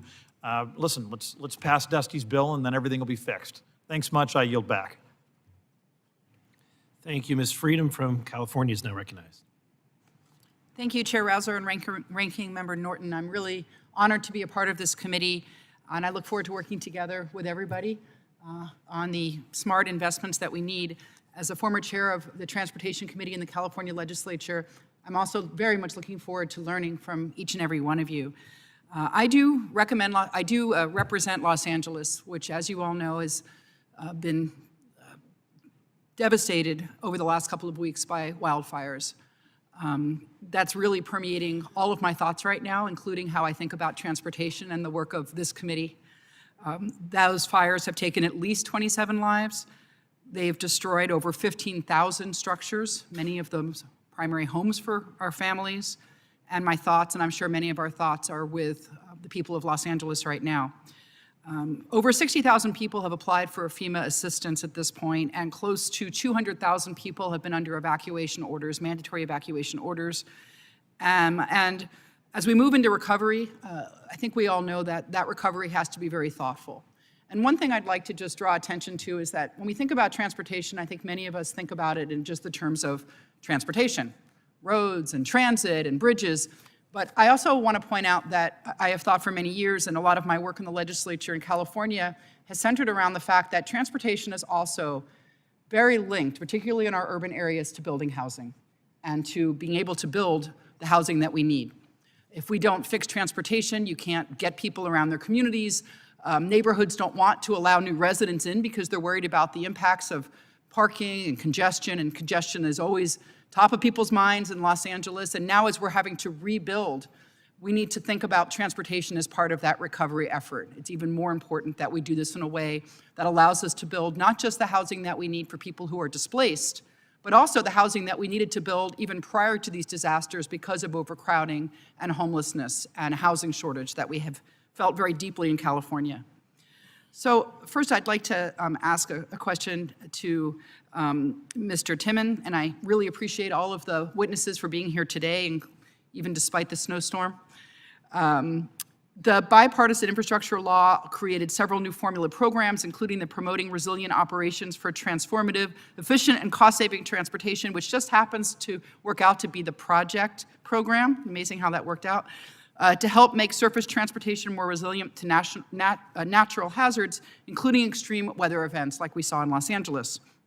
As my community looks to rebuild, I wonder if you can talk a little bit about how the state DOTs utilize the critical funding provided in the bipartisan infrastructure law to improve resiliency to natural disasters and the continued impact of global warming, and also if you could opine on what Los Angeles in particular should expect to see over the next coming months, over the next coming of years, due to that program. Well, thank you for that question. And first, let me just say that our thoughts and prayers are with the folks of California and specifically the Los Angeles area with the wildfires. I would say that that program in particular is really designed for state DOTs to be able to look at their infrastructure network and figure out where they need to build it in a more resilient manner so that it is hardened against the types of catastrophes that you're talking about, whether it's wildfires like you're seeing in California, or if it's the hurricanes that we saw earlier this fall that impacted Florida and Georgia and North Carolina and Tennessee and Kentucky and South Carolina. I mean, the impact that you have seen through those disasters demonstrates that we need to be able to look at our nation's infrastructure system and determine what are the most vulnerable assets within our transportation infrastructure inventory and figure out ways to build it up in a way so that it is better protected against those types of disasters that we've seen just in the last few months. Thank you. Turning to Mr. Colvin, I want to thank you for being here today. As you know, more than 80% of communities across the country are relying on trucks to serve their freight transportation needs, including Los Angeles, and we have several truck routes through my district as well, so we're very familiar with the needs of trucks to be able to operate efficiently and safely. Can you highlight areas where federal investment is needed to better serve, now I'm speaking to communities themselves, to help them get more of what they need in terms of goods moving in and out of their communities and to do so more safely? Sorry, that was directed? Well, whoever would like to speak, actually. I think Mr. Dellinger, maybe you're better suited to this. And would you repeat that? I'm sorry, because I thought you were directing that to Mr. Sorry, you're right. I did say that because I'm thinking, of labor as well as being key partners in the safety conversation. But just, for communities that are relying on trucking and communities that are impacted by freight routes that go through communities, what you would like to see from the federal government in terms of investments to make people's lives better in these communities? Well, probably the simple and the short answer is that basically the roads and the bridges are our working space, and investment in that physical working space is what we really need. Right, and in terms of safety for drivers, is there anything that you think the federal government could be doing better to support the people who are driving these trucks? Yeah, I mean, I'm going to pivot a little on that, but I think, NHTSA just put out a 280-something page NPRM on automation and automated vehicles, and really turned over the reins to both commercial and non-commercial entities, just sort of self-describe what they think is safe, and then whether or not they abide by that. I think the NPRM doesn't really offer a lot of guidance. So I think rather than spending time sort of noodling around with technology, they ought to really be focused on doing their core safety role over there. And I think what we saw in San Francisco with these vehicles hitting or almost hitting commercial and non-commercial vehicles on a fairly regular basis, we're going to see a massive expansion of that across the entire country. That will affect all road users, including those working in transportation. Sure, so the The transport... gentlelady's time has expired. Oh, thank you. Now recognize the gentleman from Utah, Mr. Owens. Thank you so much. Mr. Dellinger, in your testimony, you paint the picture of a workforce shortage in the trucking industry. Much of my passion is work with Congress surrounding opening pathways for careers in industries like yours beyond the traditional educational system. In your opinion, do you think addressing the gap in the trucking workforce would help in addressing the shortfalls in the Highway Trust Fund and other service transportation programs? What would that look like if it is the case? One of the things, everyone does not have to go to a four-year college. And basically, what we need support is for the vocational schools, for the driver training, for the tech training, the mechanics, the techs, training to look at, federal dollars like the 529 that can be used for college to be able to be used for vocational schools as well. That would be one of the first steps. Okay. And one of my top priorities is to bridge the gap between prospective young people to industries like yours earlier before they go into thousands of dollars in debt. Through your experience in leading a company, what would be the most helpful way for Congress to expand the career pathways into the trucking industry? Is there a way to unite these concepts with the surface transportation programs? I think, again, looking at the Driver Safe Act definitely would be of interest to us to get young people in, and also looking at federal dollars for training. Well, just know we have an advocate on our education workforce. We have tremendous talents. We need to make sure they're tied into some great careers, so an opportunity. So just know we'll be working with you on that. Thank you, and I'll yield back. Now recognize the gentlelady from New York, Ms. Gillen. Thank you, Mr. Chairman, and thank you, Ranking Member Holmes-Norton. I'm looking forward to working with you and the members of the subcommittee on a bipartisan basis to advance critical surface transportation reauthorization this Congress. And thank you to all the witnesses joining us today. Mr. Colvin, a report this month from TRIP, which is a national transportation research nonprofit, found that poor roads in New York, in the New York metropolitan area, including Long Island, where I represent, cost to drivers is nearly $3,500 each year.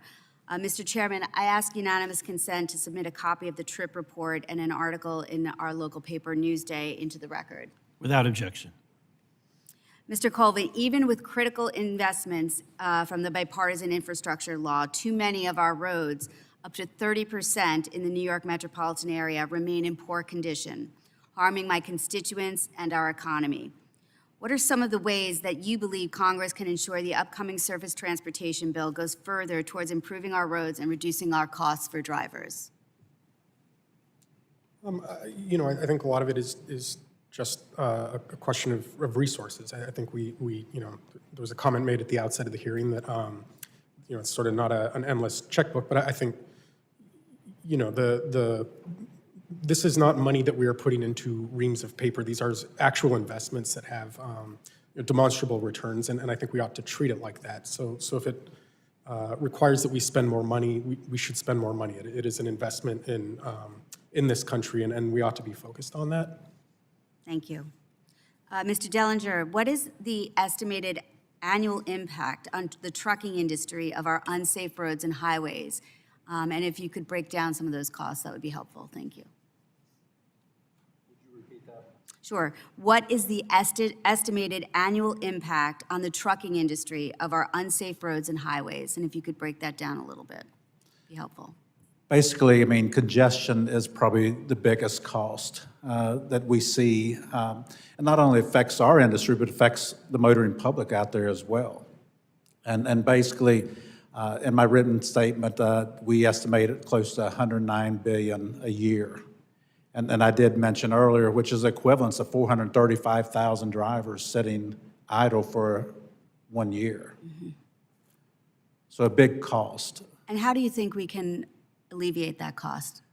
Bottlenecks. I know ATRI, which is American Transportation Research Institute, each year publishes the top 100 bottlenecks. And I think it is distributed to this committee and putting efforts as we choose projects on those bottlenecks. Okay, thank you, sir. Mr. Colvin, just back again to the TRIP report. It also found that costs from inflation have eroded up to $1.2 billion worth of core construction funding over the past 5 years.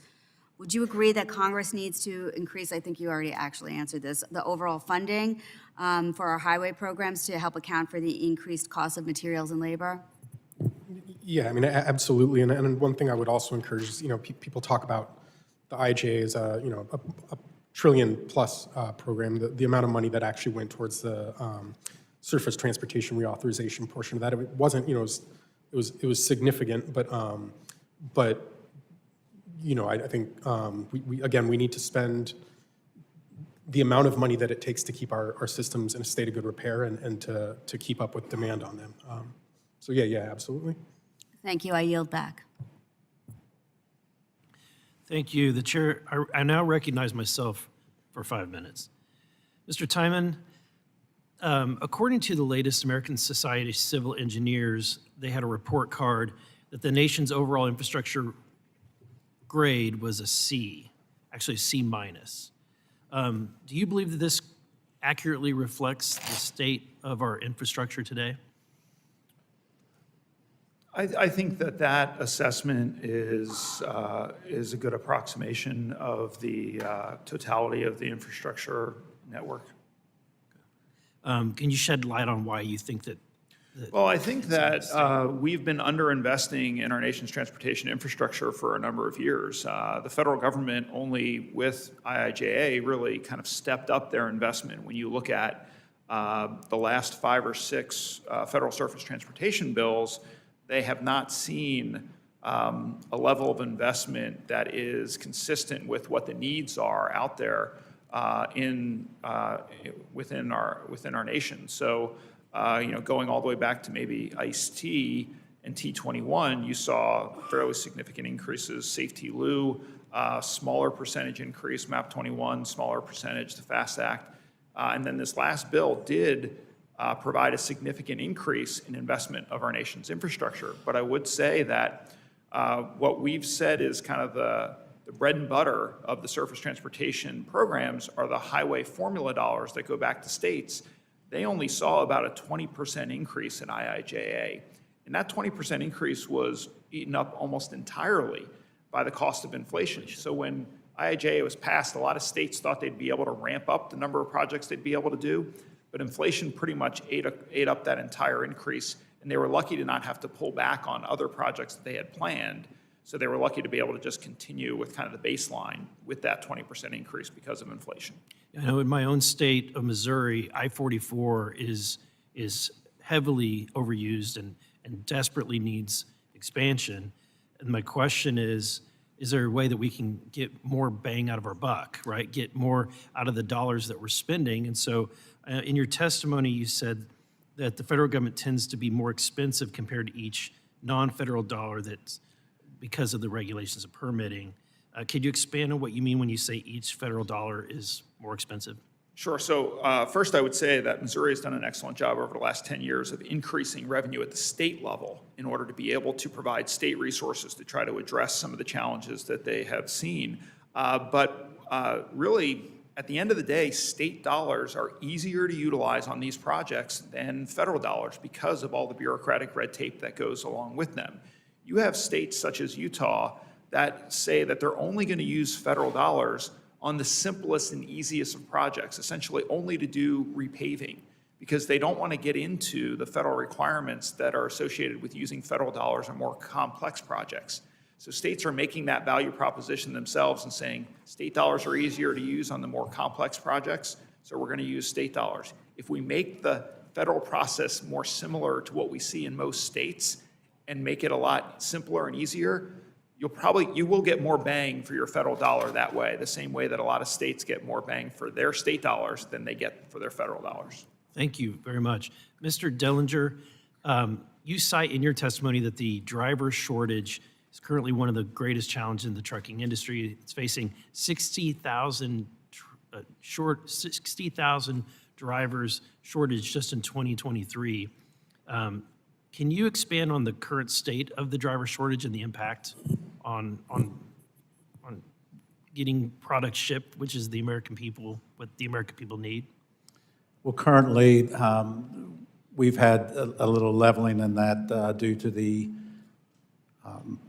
freight recession that we've experienced in our industry. So it's not been as severe, but when we talk about, one of the words that's not in there is qualified drivers. I think there are drivers out there, and there are arguments about our numbers, but having qualified drivers, sometimes you need drivers that are qualified to drive tankers, to drive bulk fuel, to drive hazardous materials, and maybe they're not qualified in those areas. And then lastly, last question is, I increasingly hear about the shortage or availability of parking, safe parking structures. Can you elaborate on that? And I spoke to that earlier as well, but we need safe parking for entry level, for more females, where they feel safe, where they feel comfortable, and also for the safety. I mean, if you travel your state's highways and probably at night or in the early mornings and look on the on-ramps and off-ramps, you'll see trucks parked there because there was not safe and adequate parking in rest areas or facilities which they were making deliveries. Thank you. I now recognize Mr. Figures from Alabama. Thank you, Mr. Chair and Madam Ranking Member. Thank you guys for the opportunity. I won't spend a lot of time with a preface because I do want to leave some time for some answers, particularly from the panelists from my home state of Alabama, Ms. Kavinoky. But I'll start with you, Mr. Colvin. I know at the end of the day, these transportation projects, these infrastructure projects, they boil down to workers on the ground. The ability to have qualified workers that want to be in the profession, that are highly skilled and highly trained for the jobs that we need. Can you just explain to us a little bit of the importance of prioritizing those workforce development programs to ensure that we have that highly qualified workforce, and also a little bit on, we know that wages consistently fail to rise with inflation, and the struggles that is presenting as it relates to that workforce? I mean, I'll start with the second one. I think, we hear a lot about so-called workforce shortages, and I think really it's the challenges there. It's not a workforce shortage, it's a shortage of employers who are willing to pay livable wages to their workers and afford them a quality of life and work that people are attracted to. I think that's a problem in the trucking industry. I think it undermines that more when Congress goes after hours of service rules in states that are trying to do the right thing. But that is something that I think thinking that you can solve that problem by now going after, the 18 to 21-year-old demographic as though they're going to be more attracted to just the same quality of job, I think it's a bit of an oversight. So I think we do need to give real serious thought to that issue, not as a workforce shortage issue, but as a shortage of good employers. With regard to workforce training, I think the sort of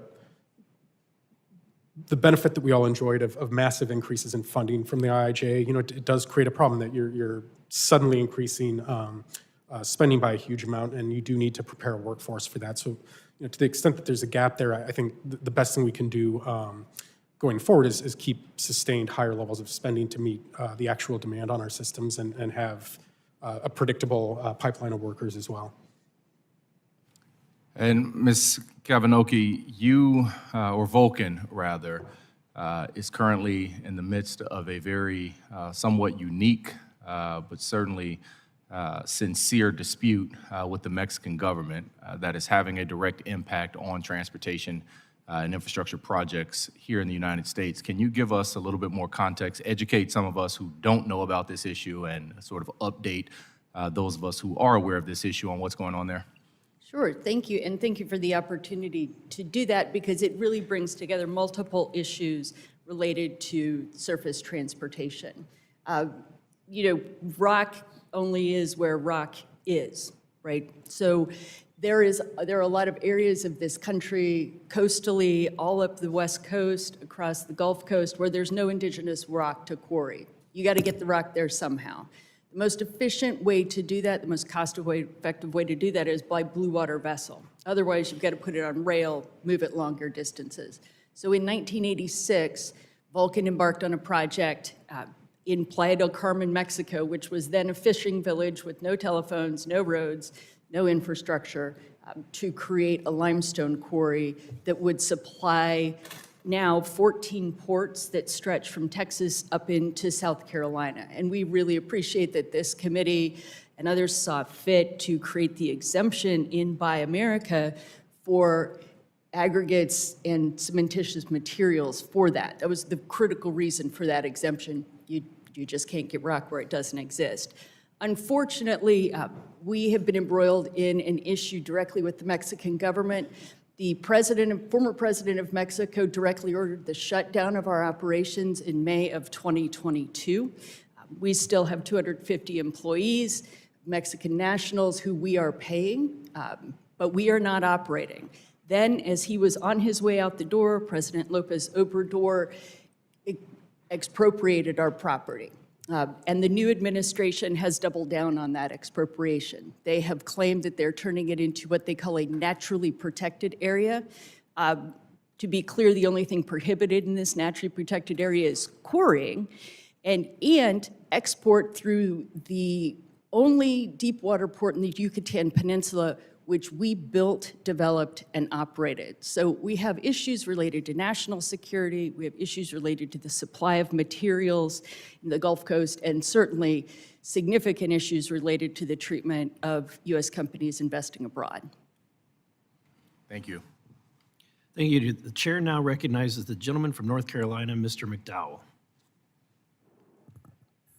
Thank you, Mr. Chairman, and thank you to the witnesses for being here to testify before the committee today. Not to pick favorites, but especially Mr. Dellinger, who's a fellow North Carolinian. It's good to see you here today, sir. Mr. Dellinger, in your testimony, you discuss how the poor condition of freight intermodal connectors across the country creates supply chain bottlenecks, and we've established that this is a massive driver of costs. Intermodal connectors are crucial last mile connectors between highways and ports and railroads and airports, yet the Federal Highway Administration rated over half of intermodal connectors as being mediocre or as being in mediocre or poor condition. You report that these roadways often get pushed to the back burner when funding decisions are made. So how do you make the case to local jurisdictions for prioritizing investment in freight intermodal connectors? And that is a difficult situation to actually work with the local municipalities or cities to do that. And it's very important that I think that the federal government gets involved in these connectors, these railheads, these port heads as well, because that's places also that you will find a tremendous amount of congestion in as well.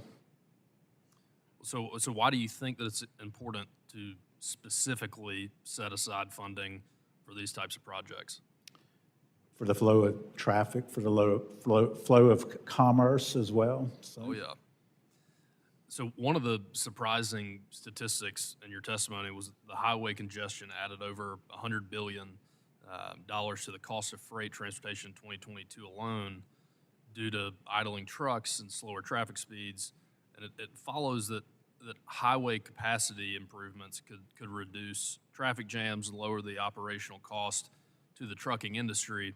Can you provide an example of a state or federal policy that discourages capacity improvements or downgraded a highway in the name of environmental justice? I cannot do that, no. So let's game out the costs and long-term effects that the California Air Resources Board emission standards would have on the trucking industry. Can you speak to that? Well, basically, a company our size does not have the resources to invest in, I'm going to say, what is new technology. We're game on doing and working, but we want proven technology, and right now EVs are not proven.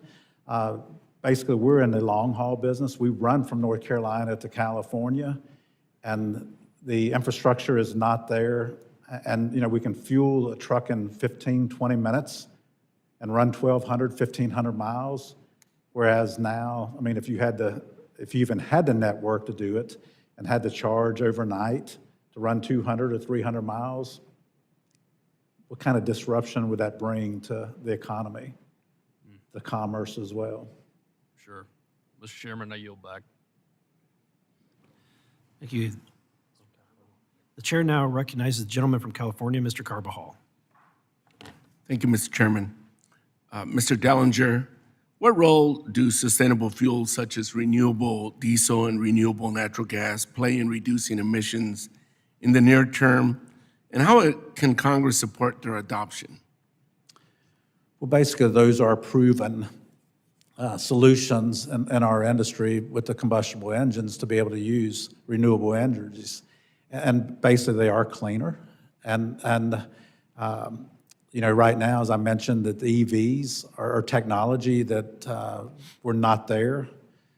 We're nowhere near being close to operating that type of equipment in a long-haul environment. I think it's something that would work well in municipalities and cities if they want to convert their buses, their trash trucks, their school buses. Would definitely be a workable solution, but right now, definitely not in the long-haul market. Thank you.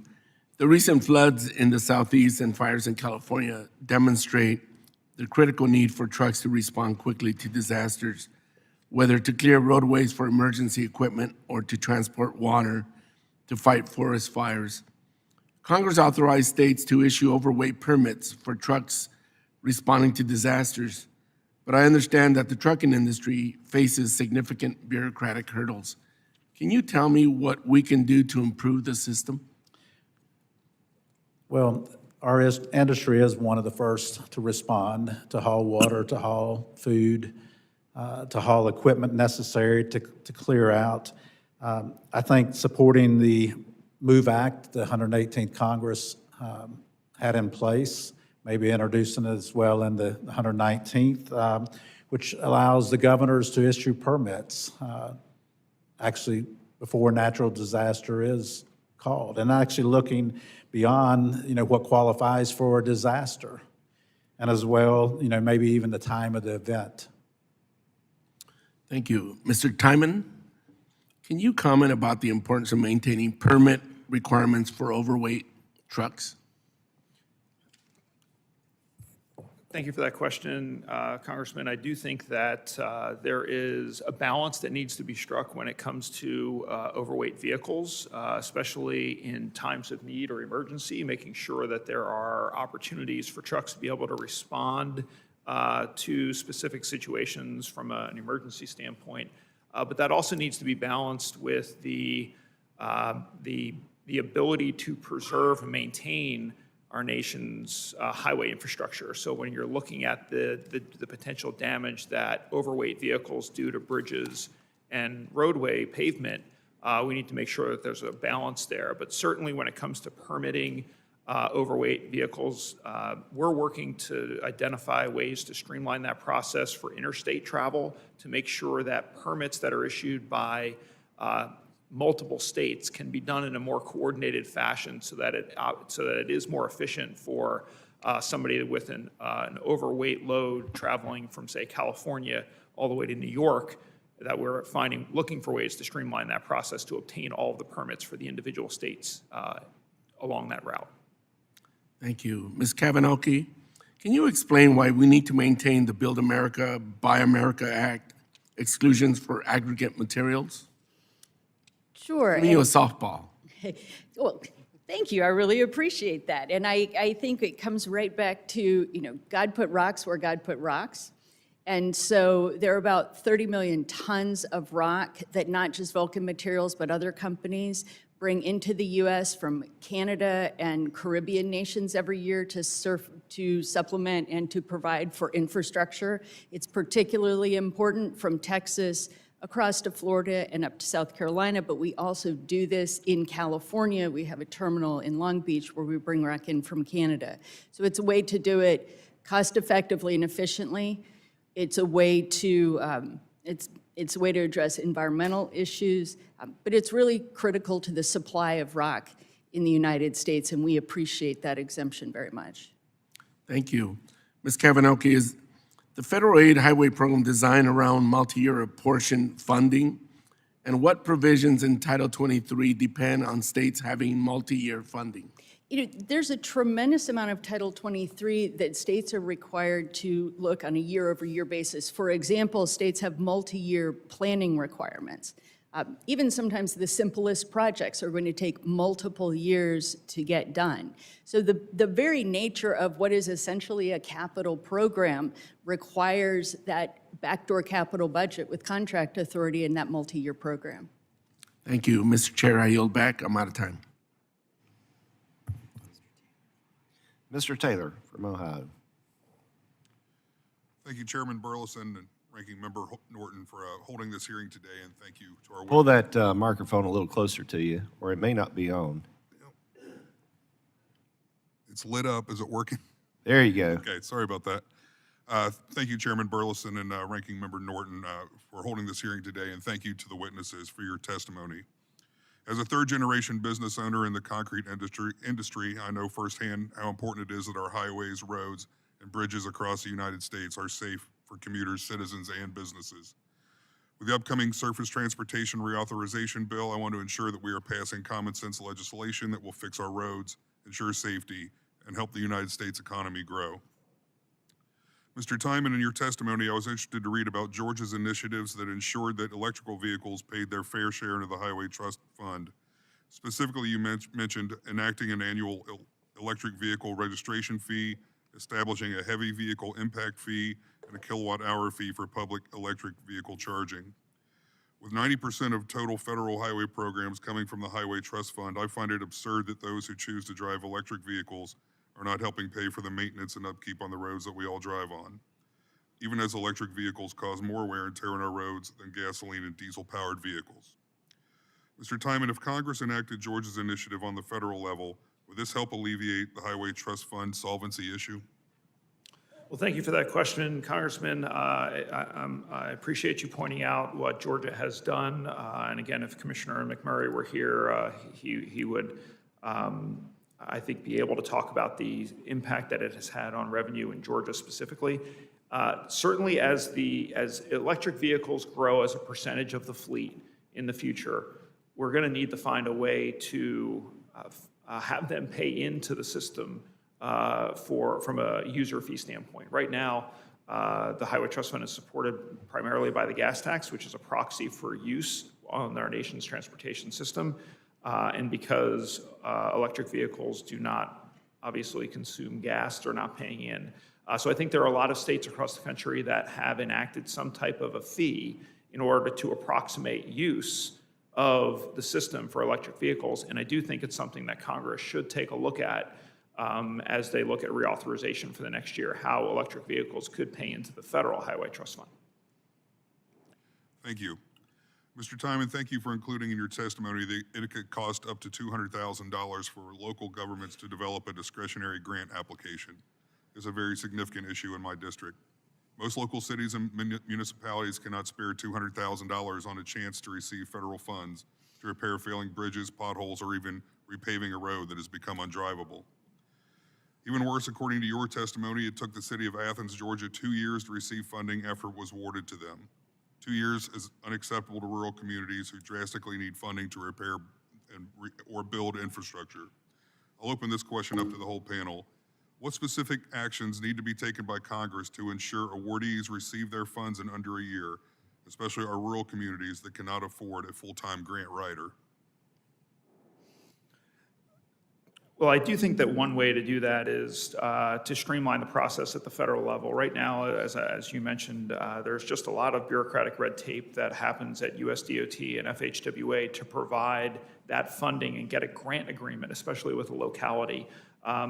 State DOTs are used to dealing with federal dollars. They have an established relationship with the Federal Highway Administration. Those grants can absolutely be expedited if they treat them like they do formula dollars and just assume that states are able to administer that the way they're able to administer over $40 billion of formula dollars in a year. So I do think there are ways to streamline this by just addressing the bureaucratic red tape that exists in the discretionary programs. Any other witnesses want to weigh in on that one? Okay. And just, since I have a couple seconds left, when we talked about the fees for the electric vehicles, in your experience, how comparable are they to what you get from say, a diesel truck for their use of the highway in a year? Well, it does vary from state to state, but most states have tried to set the fees for passenger vehicles equivalent to what a passenger vehicle would pay in gas tax over the course of that year, so that it is essentially a fair treatment of electric vehicles comparable to what vehicles that are powered by internal combustion engines. Thank you very much. Mr. Chairman, I yield back. Mr. Stanton, you're recognized. Thank you very much, Mr. Chairman, and thank you for the witnesses for being here at this important hearing. I have dedicated my career to infrastructure investment. As my previous job, mayor of Phoenix, I oversaw the largest investment in infrastructure to date in Arizona, a 35-year, $32 billion transportation infrastructure plan expanding light rail, bus routes, road maintenance and repairs, bikeability and walkability as well, generating millions and millions of dollars for Arizona. Infrastructure investment is some of the smartest ways to spend taxpayer dollars. Investment in transportation is investment in our economy, investment in our workforce. So you can imagine my concern when I read Section 7 of President Trump's executive order unleashing American energy issued January 20th. The EO had broad language. Taken at face value, it could put the bipartisan infrastructure law dollars at risk. Last night, I sent a letter to the acting secretary of the Department of Transportation asking for immediate clarification. Without clarification, we do not know the true impact of this order, what it means for ongoing funding of bipartisan infrastructure law dollars.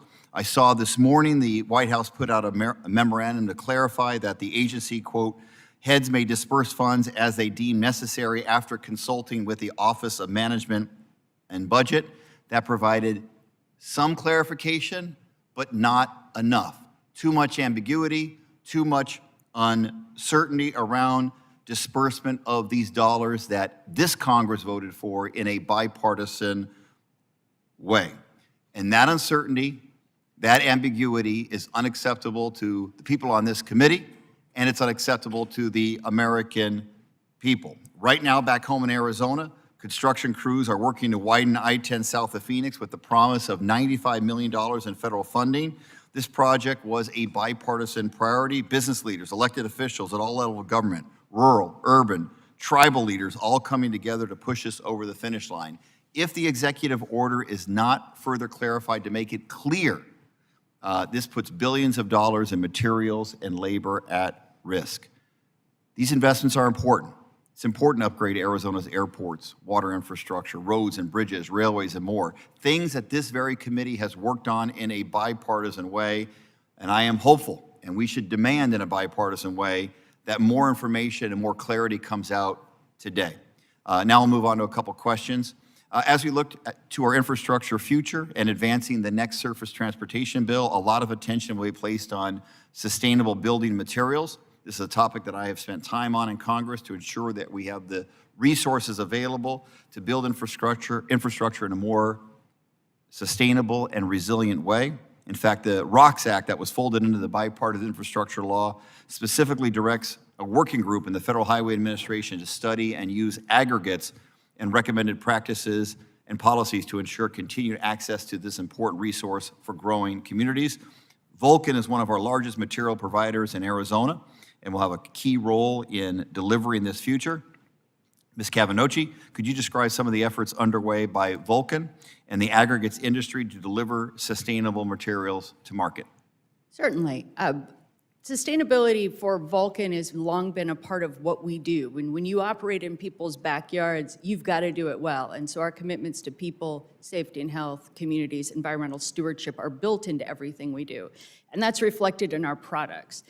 Sustainable mix design is business as usual in our concrete line of business. We're using carbon cure technology, 1L cement, recycled materials. We've been collaborating on a direct air capture pilot with another private sector company. And then we are currently studying reduced heat requirements for asphalt. We've collaborated on a study of electric and hydrogen vehicle options for our ready-mix fleet. And we're in a number of partnerships with commercial and academic institutions to look at how our products can be used differently, including the use of fines, or very fine materials, for carbon capture, which was something that is fairly novel. So we continue to do this work. I appreciate your leadership in that regard. Mr. Dellinger, as you likely know, I have a bill to allow vehicles powered primarily by hydrogen fuel cells to exceed certain weight limits on highways. Can you briefly touch on how this legislation would allow states to incorporate sustainable infrastructure? Basically, it's much like the rule that's already in place for hydrogen vehicles and for electric vehicles as well. So ATA, we do support the bill. I appreciate that answer, and I will yield back.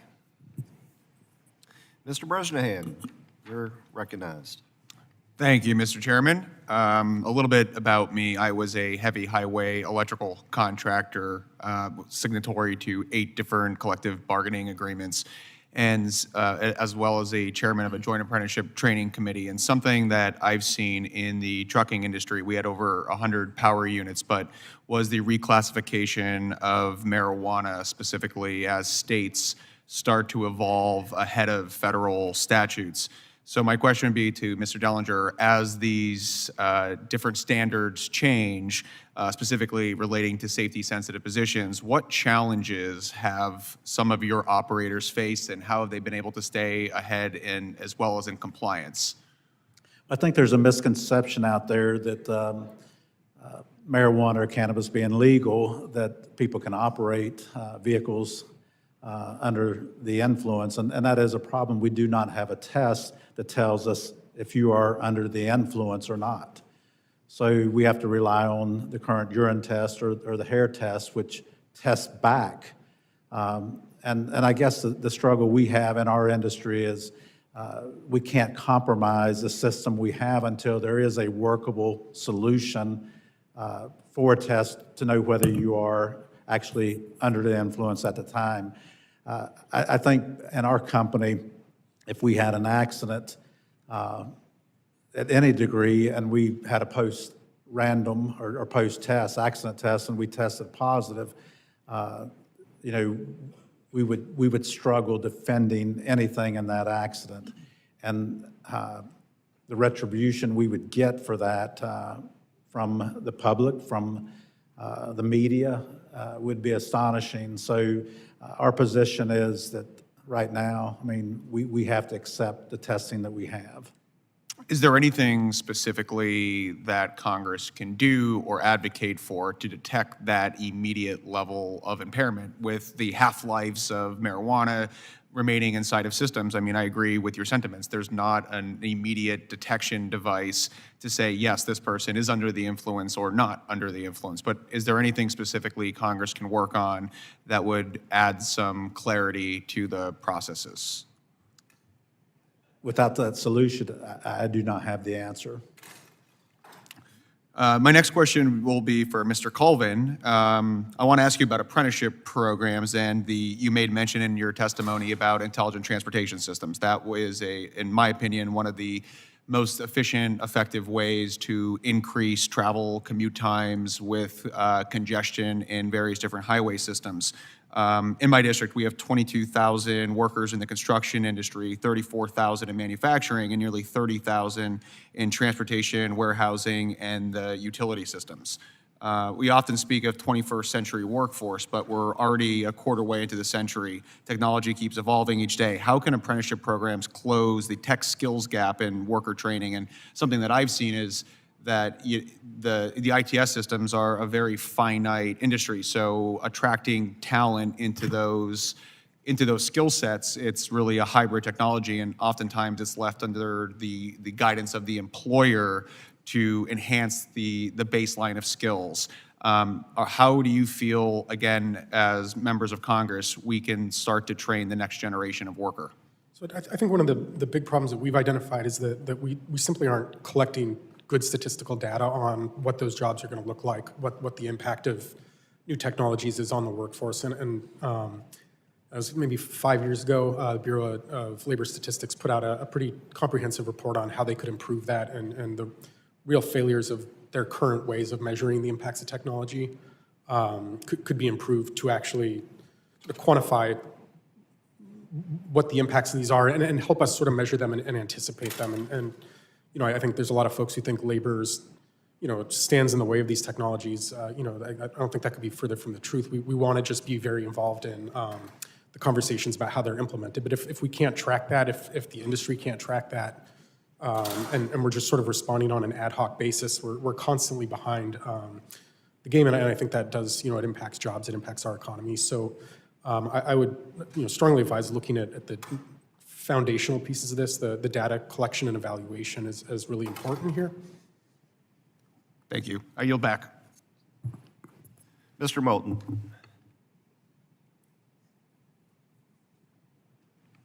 Thank you very much, Mr. Chairman. In 2022, over 25,000 people died while using passenger vehicles. 7 died riding passenger trains. Generally, passengers are 18 times more likely to die in a passenger vehicle accident compared to a train. Mr. Colvin, how would moving passengers and freight from highways to rail improve safety conditions and efficiency for all transportation users? I think whether rail or transit, those are incredibly safe modes of transportation. I think transit, in particular, mile for mile is probably the safest form of transportation in this country. So, expanding those services is going to have a positive impact on safety. It's simply a question of us making sure that we're making those investments in increased rail, passenger rail, and increased transit services. We've heard a lot of people talk about highway congestion and widening highways and whatnot across the country. Mr. Dellinger, about how many trucks does the average intermodal train take off a highway? Would you repeat that? I'm sorry. About how many trucks does one intermodal train take off the highway? I do not have the answer to that. About 173. Thank you. 173 for one train. That's a lot of efficiency. Now, the railroads actually have good partnerships with some of the trucking companies. J.B. Hunt was one of the first. I do a lot of partnerships with shipping companies like UPS. FedEx is a bit behind on this, but they're catching up. When we think about our overall transportation system, and we think about the congestion that so many motorists face on the highways today, there's this option that we don't often consider, which is that if we just got a bunch of long-haul trucks onto trains, sometimes in great partnerships with trucking companies, we'd have a lot less traffic for the trucks that need to be on the highway, not to mention all the people trying to get safely to their destination. What can we do to work on this in a more cooperative, comprehensive fashion? And you are correct, there are a lot of carriers, a lot of the large ones, and J.B. Hunt is a big one that does that and use intermodal, but I think the intermodal capacity is limited as well. And then you have the expectations of the consumer. Intermodal traffic is not as quick as truck traffic is. Well, and our consumers have expectations that. All right. Well, you keep UPS, if they promise you 3-day service, like they got to get it there in 3 days. UPS is the single biggest intermodal customer in the United States. They figured out how to do it. Seems like they've got decent reliability. Do you ever get a package by UPS, Mr. Dellinger? Yes, I do. Yeah, and they often come on. Receiving one today. Right. All right. Well, there you go.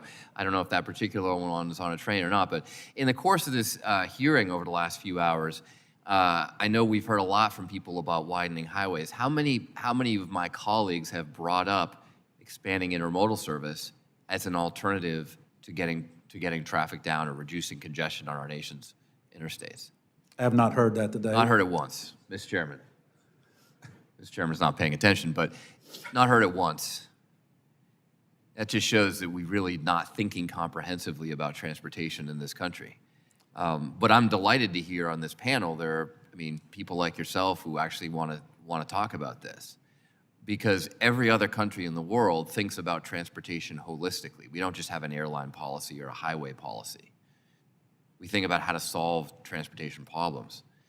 Virginia has tackled a lot of congestion on I-95 by investing in the CSX right away, entirely paid for by the private sector until now. And that's getting a lot of trucks off the highway, which is making the highway more efficient for the trucks that need to be there, for the motorists, and it also increases safety a lot as well. Speed limiters are one way to improve safety, and I'm pleased that the ATA supports 70-mile-per-hour speed limit. How would limiting truck speeds increase road safety for all users? ATA has had a policy, and actually the speed limit is 65. I'm sorry, 65. Well, it's actually 65 with enhanced, if you have AEB, some of the enhanced safety features that up to 70 miles an hour. So basically as a company, I actually joined a company in 1986. Our speed limit was actually 65 miles an hour, and we've stuck by that even, when we had people that told us that we could get more drivers if we raised the speed limit, but we think it is a safety factor. Well, thank you for your leadership. Definitely. I'm out of time, but Mr. Chairman, I yield back. Thank you. Mr. Shreve, you're recognized. Thank you, Mr. Chairman, and I appreciate our witnesses sharing their expertise with us today. I'm a new member, and this is for those of us that come into this body on a large committee, subcommittee like this, an extraordinary experience to kind of parachute in and out on these hearings. But I had the opportunity to listen to your what you shared with so many earlier, and so many great questions were taken. But I do want to just introduce myself and thank you for your work. It's a particular honor for me to serve on this committee given the importance of transportation and infrastructure to Indiana's 6th District. The Crossroads of America is our state's official motto. It was on my Cub Scout and Boy Scout badge when I was a kid. And it's no more than a motto. It's central to our Hoosier identity and central to an economy that is increasingly distribution-based. Indiana's highways support hundreds of billions of dollars of commerce. Freight trucks traverse my district 24/7 across 29,000 lane miles that are supported by NDOT. My district, the 6th District, encompasses portions of the I-465 Beltway and Interstates 65, I-69, I-70, I-74. Significantly, across my district, we are early on in the throes of a crucial renewal project of I-70 from the Marion County, the Indianapolis line, over to the Ohio State border. That's my district.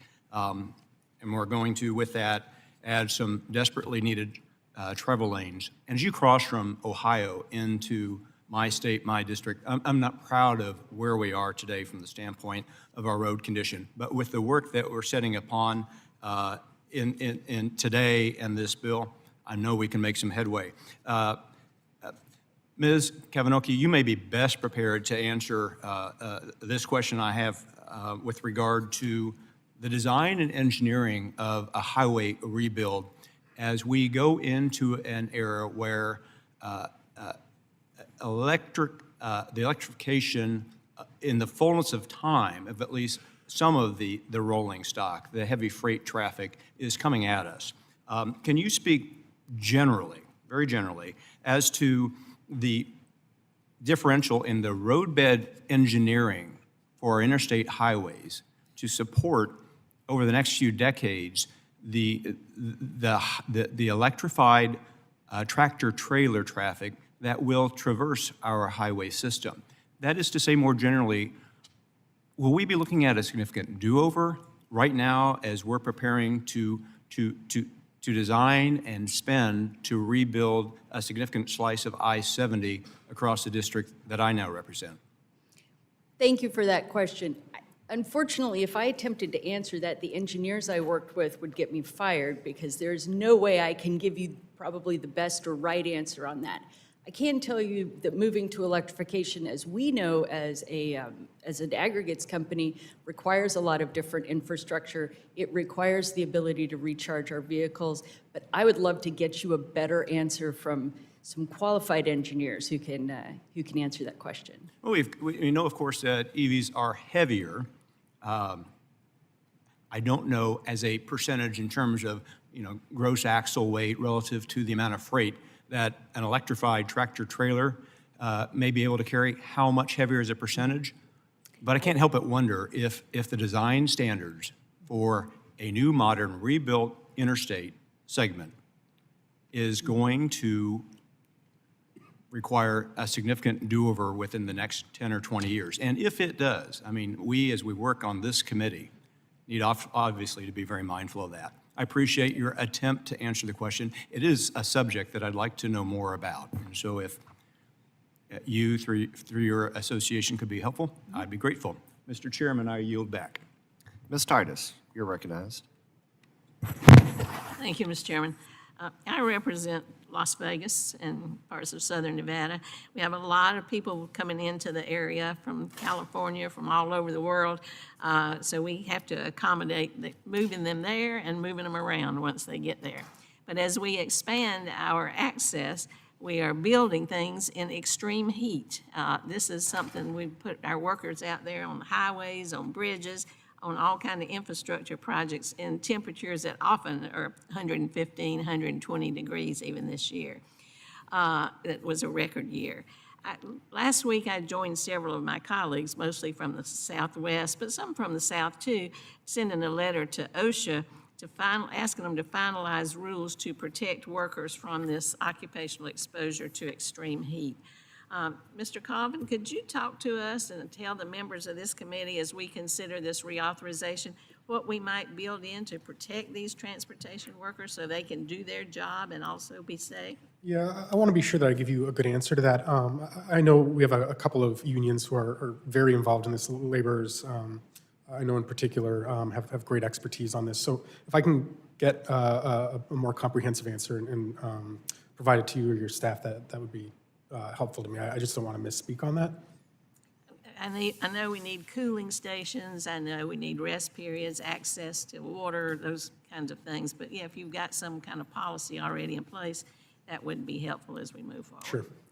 Another thing I want to talk about is safety. We've heard a lot about safety over the last couple of hours. In Clark County, which is Las Vegas, we've had over 230 fatal traffic accidents last year alone. I think we're on record now to beat that this year. Mr. Tymon, I know AASHTO brought together a group last October, some of the departments of transportation from different states to talk about this issue of safety. It's not just roadways, it's in urban areas as well. Maybe you could tell us a little bit about what y'all came up with and the value of having states work together on this issue and how we might incorporate it. Well, thank you for that question and for recognizing the efforts of AASHTO and the state DOTs in this area. As I had mentioned earlier, it is the #1 priority for, I think, every state DOT in the country. AASHTO's president this year, Garrett Eucalito, has made his emphasis area for the year, one of them, safety, highway safety, making sure that we're equipping all states with as many tools and resources as possible to be able to address the safety crisis, which I think, as Mr. Larson said, is really a public health crisis. So we gathered in Houston this year for our second annual safety summit, where we convened state DOT experts across all disciplines, both on the infrastructure, design and maintenance side, all the way to the behavioral safety side, to be able to come together and identify what different states are doing to be able to drive that number down from the number of fatalities that we're seeing on our nation's highways. AASHTO has also passed a resolution 2 years ago reassuring every state's commitment to safety. We were one of the signatories to the Biden administration's National Highway Safety Strategy. And also, we continue to invest in proven safety countermeasures that have been identified by FHWA, making sure that we're demonstrating where states have been successful. I'll bring up one example, and it's more on the design side, which is roundabouts. 10 years ago, 15 years ago, roundabouts were kind of a niche area that you saw in just a handful of communities. You're seeing more and more states and localities adopt roundabouts because while they may seem quirky to drivers when they first see them, there really are a safer design module for a lot of intersections that we have across this country. And I do think that as we see more and more of those types of out-of-the-box thinking, we're going to see the number start to continue to decrease year after year. So thank you for that question. No, thank you. That's encouraging. I hope you'll provide us that information as we move forward with this. Absolutely. I know people don't quite know how to do a roundabout when they first approach it, but I guess they'll learn. I wish you could do something with, as we increase the users on our roads, whether it's walking or wheelchairs or scooters, what about all these little rent-a-scooter motor things that you see all over town? I think that's got to be part of the mix as well. We can't just focus on the big modes of transportation. Well, I do think that, when we think about safety, it has to be a holistic view of what safety means for the entire transportation system and for all users as well. So not just for drivers, for passenger vehicles or for commercial truck drivers, but also for cyclists and pedestrians, making sure that we're incorporating designs into our infrastructure network that protects all users, cyclists, motorists, pedestrians, commercial truck drivers as well. Thank you. Thank you, Mr. Chairman. Ms. King-Hines, you're recognized. Hafidane, thank you, Mr. Chair, and thank you to our witnesses for your time today. My district is the Northern Marianas Island. It's very remote and very isolated part of our country. But like every part of our country, we rely on a very functioning transportation system to efficiently move people and goods. And like everywhere else, our economy heavily relies on it. The Northern Mariana Islands receives annual federal highway funding through the Federal Highway Administration's Territorial Highway Program, and we seriously need these funds due to our geography, tropical climate, limited access to natural resources, workforce shortages. Highway construction is significantly higher in my district than it is in many of the contiguous states. This makes exemptions from Build America, Buy America requirements so crucial and critical to my district. The Marianas shares about $46 million with 3 other territories, American Samoa, Guam, and the U.S. Virgin Islands. The IIJA has increased program funding annually, and the Territorial Highway Program is scheduled to be authorized over $49 million in FY26, and we receive about 10% of that distribution of funds, which equates to about $4.9 million. However, Mr. Chairman, through some administrative formula set in 1992, the Marianas and American Samoa, as I said, only receives 10% of this funding. No matter how you slice it, population, highway miles, and landmass, we should be receiving a little bit more. We're not asking for more, actually, just enough to be able to actually address our particular needs. So as this committee looks to reauthorize surface transportation program, I ask that we take a serious look at the territorial highway program allocations and require federal highways to use a rational criteria that actually allows each of the insular areas to address its unique and particularized transportation issues. This question is specific to Ms. Kavinoky because you've spoken about BABA, right? How could we further balance the need to buy America, build America with remote and rural communities' ability to access supply for construction materials? How do we improve that policy? I'm not sure I'm equipped to address outside of the construction materials industry, and that's aggregates, asphalt binders, cement, cementitious materials. Because again, I think what this committee and others in Congress understood was we have geological and geographic limitations. And once you look at that and how you have to get materials where they need to go, it starts making more sense. What I don't know, and I think would be a very interesting question, is how does that apply to other materials and other goods across the board? I'd be happy to work with my association and others to look into that for you. Yeah, I think I was looking for you to expound just in the construction industry in general, right? But we can have that conversation offline. Would love to do that. Thank you, ma'am. Thank you. Appreciate your time. I yield my time, Mr. Chairman. Mr. Deschanel.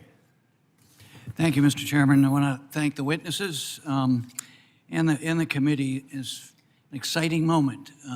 This is the biggest investment, the bipartisan infrastructure law since the Eisenhower administration, where he advocated for good-paying union jobs, a Republican president who once said, only a fool would get in the way of an American worker being able to organize. So different time. But I think in the context of what we look at this investment, we can't look at this as just the increase in 1 year's budget. This is 70 years of trying to reinvest. The civil engineers put out their annual report every year. I've been reading it for a long time. They put us at the bottom of developed countries because of our investment in repair. We haven't indexed our gas tax for inflation at a federal level. In California, where I'm from, we actually had the voters approve an increase, and they improved it overwhelmingly because they knew it was a good investment. So here's an opportunity to invest in a way that we haven't done for really 70 years that has multipliers throughout the economy. And it was the Biden administration that did this, and it's a real accomplishment. But this committee has historically been so bipartisan in a problem-solving way. Really appreciate the ongoing efforts to get this product out so that people can see it. People get good-paying jobs. Main Street gets the benefit of that economy. That, as a former small business owner, I know when the building trades were working and the operating engineers were working, I had more customers, just like executives. So we have a $786 billion backlog of road and bridge capital repairs, according to civil engineers. $435 billion needed just repairing existing roads, $125 billion for bridge repair, $120 billion needed for system repair.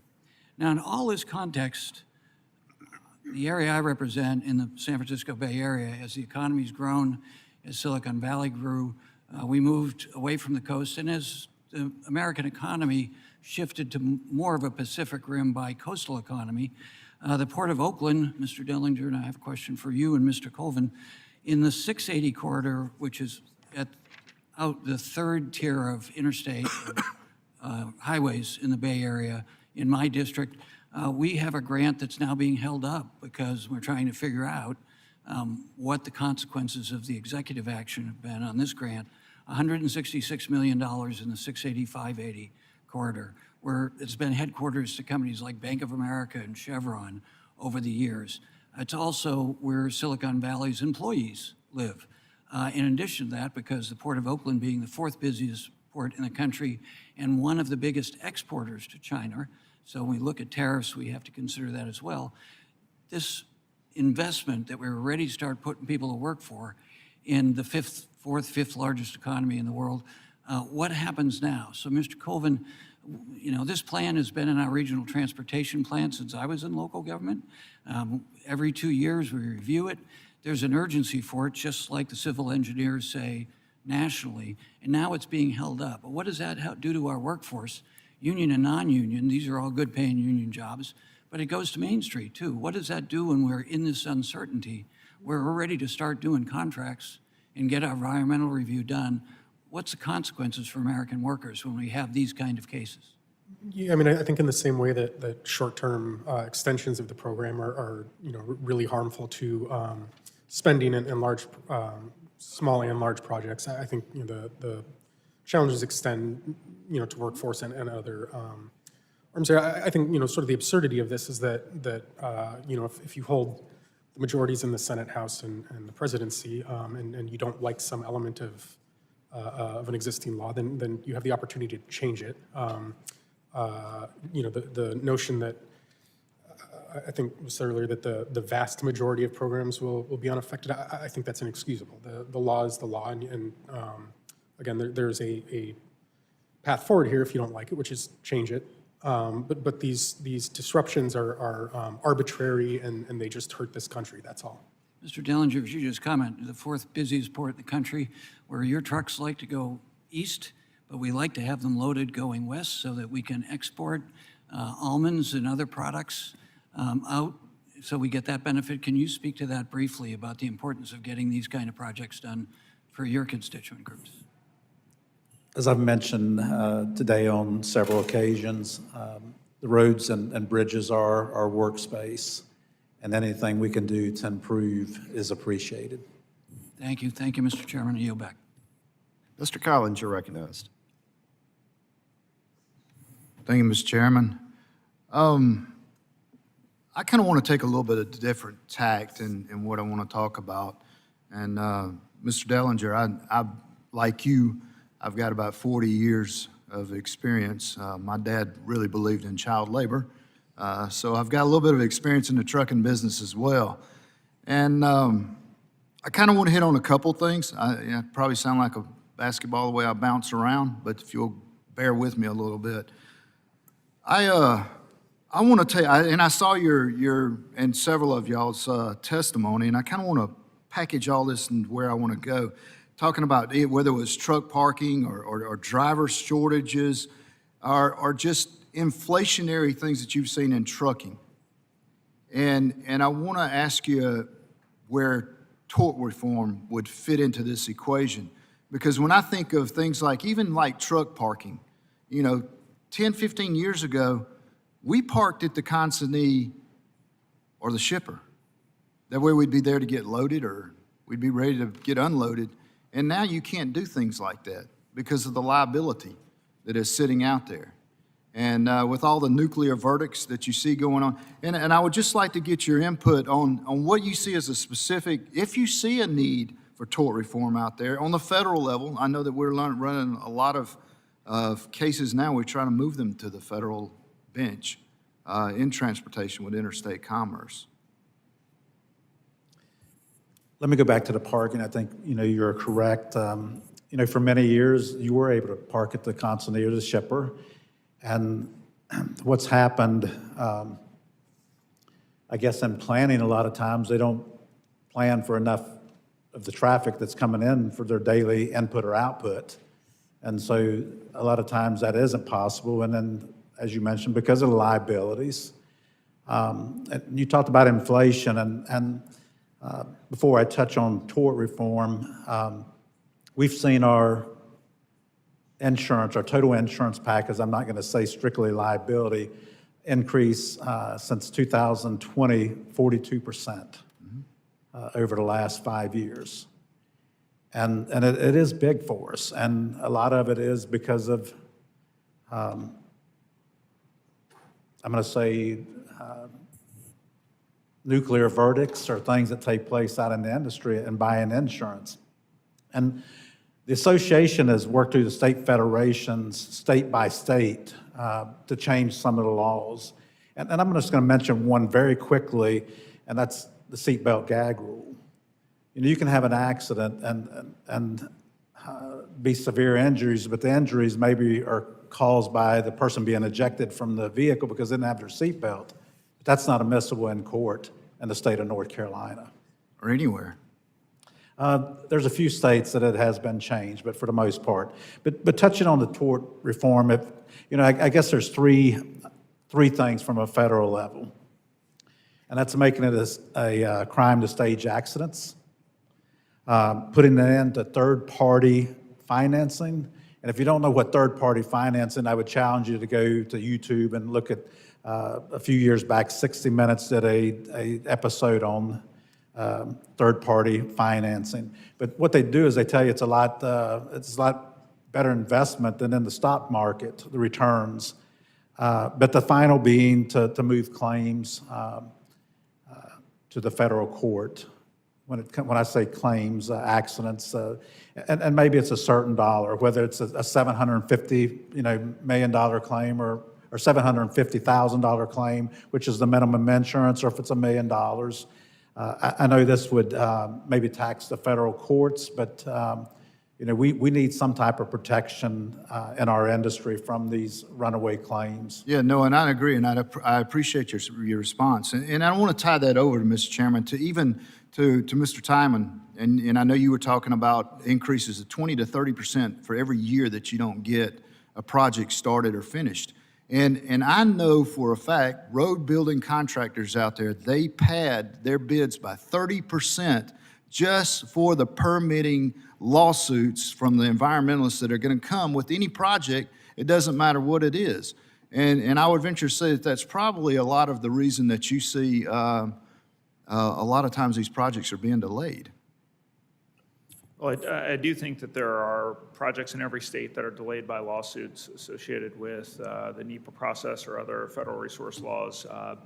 And you're absolutely right. Every year that a project is delayed, whether it's because of that or other reasons, the cost of that project is going to go up. And certainly for the last 4 or 5 years, we've seen those percentage increases, year-to-year increase due to the impact of inflation. Right, right. Mr. Chairman, I know I'm running over on time, but I just wanted to add in there, not only do we pay around $14,000, $15,000 federal excise tax on trucks, but we pay it on every tire we purchase. We have taxes when we buy our tags. We have sales tax in every state that we have, and that's federal and state. So trucking is very well taxed. We've got 5 minutes into a roll call vote on the floor, so I want to try to get our last two questions in real quick. Mr. Garcia, you're recognized. Thank you, Chairman. I'll be brief. I know votes just got called. Obviously, I just want to say thanks to our witnesses. I was the mayor of Long Beach for 8 years, right before I got to Congress. We have a port. It's a city department. It's one of the largest seaports in the United States, and so I know that investment in infrastructure for goods movement, for rail, for highways, for multimodal transit, all of the above is really important. As we all know, a huge chunk of America's goods, 25% of them come through Long Beach and Los Angeles to the rest of the country. Investments like the infrastructure, the bipartisan infrastructure law were so important to our port, to Long Beach, to the region, and to all the jobs that are happening, not just at home, but across the country, thanks to investments in ports and the supply chain. Wanted to just add really quick, I know two things. Mr. Dellinger, I was really grateful that you had brought up congestion briefly in your subcommittee. And I just want to let you know also that I think it's important that as we're looking at highways, that we're also looking at other ways that we can also take on congestion. Modernization of highways, rail, other types of multimodal transit, investments in sustainability. These are also ways to address our congestion issues. So I just wanted to mention that. And then also, just a shout out, of course, Vulcan is in Long Beach, really important for us at the Port of Long Beach. Thank you for that. And Ms. Kavinoky, I just wanted to also just briefly, if you can just say how important the infrastructure investment has been to Vulcan and to the Port of Long Beach as I close my remarks. For us, it allows us to move material in and then get it to infrastructure projects, public, private, residential, non-residential. across California. That efficient movement and having that pathway is essential for us to be able to distribute those materials. Thank you. And in closing, Port of Long Beach received $280 million plus recently as part of the Port Investment Mega Grant. That's going to allow us to do a lot of on-dock rail programs and get, as you know, goods across the country faster. So thank you very much to our witnesses and to the chairman. Mr. Kiley.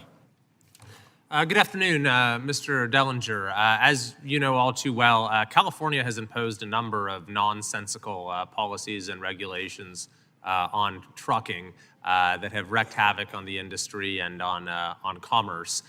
Some of those are already being pulled back now with the change of federal administrations. But could you just itemize a few of those that are still standing that perhaps could be pulled back by rescinding waivers?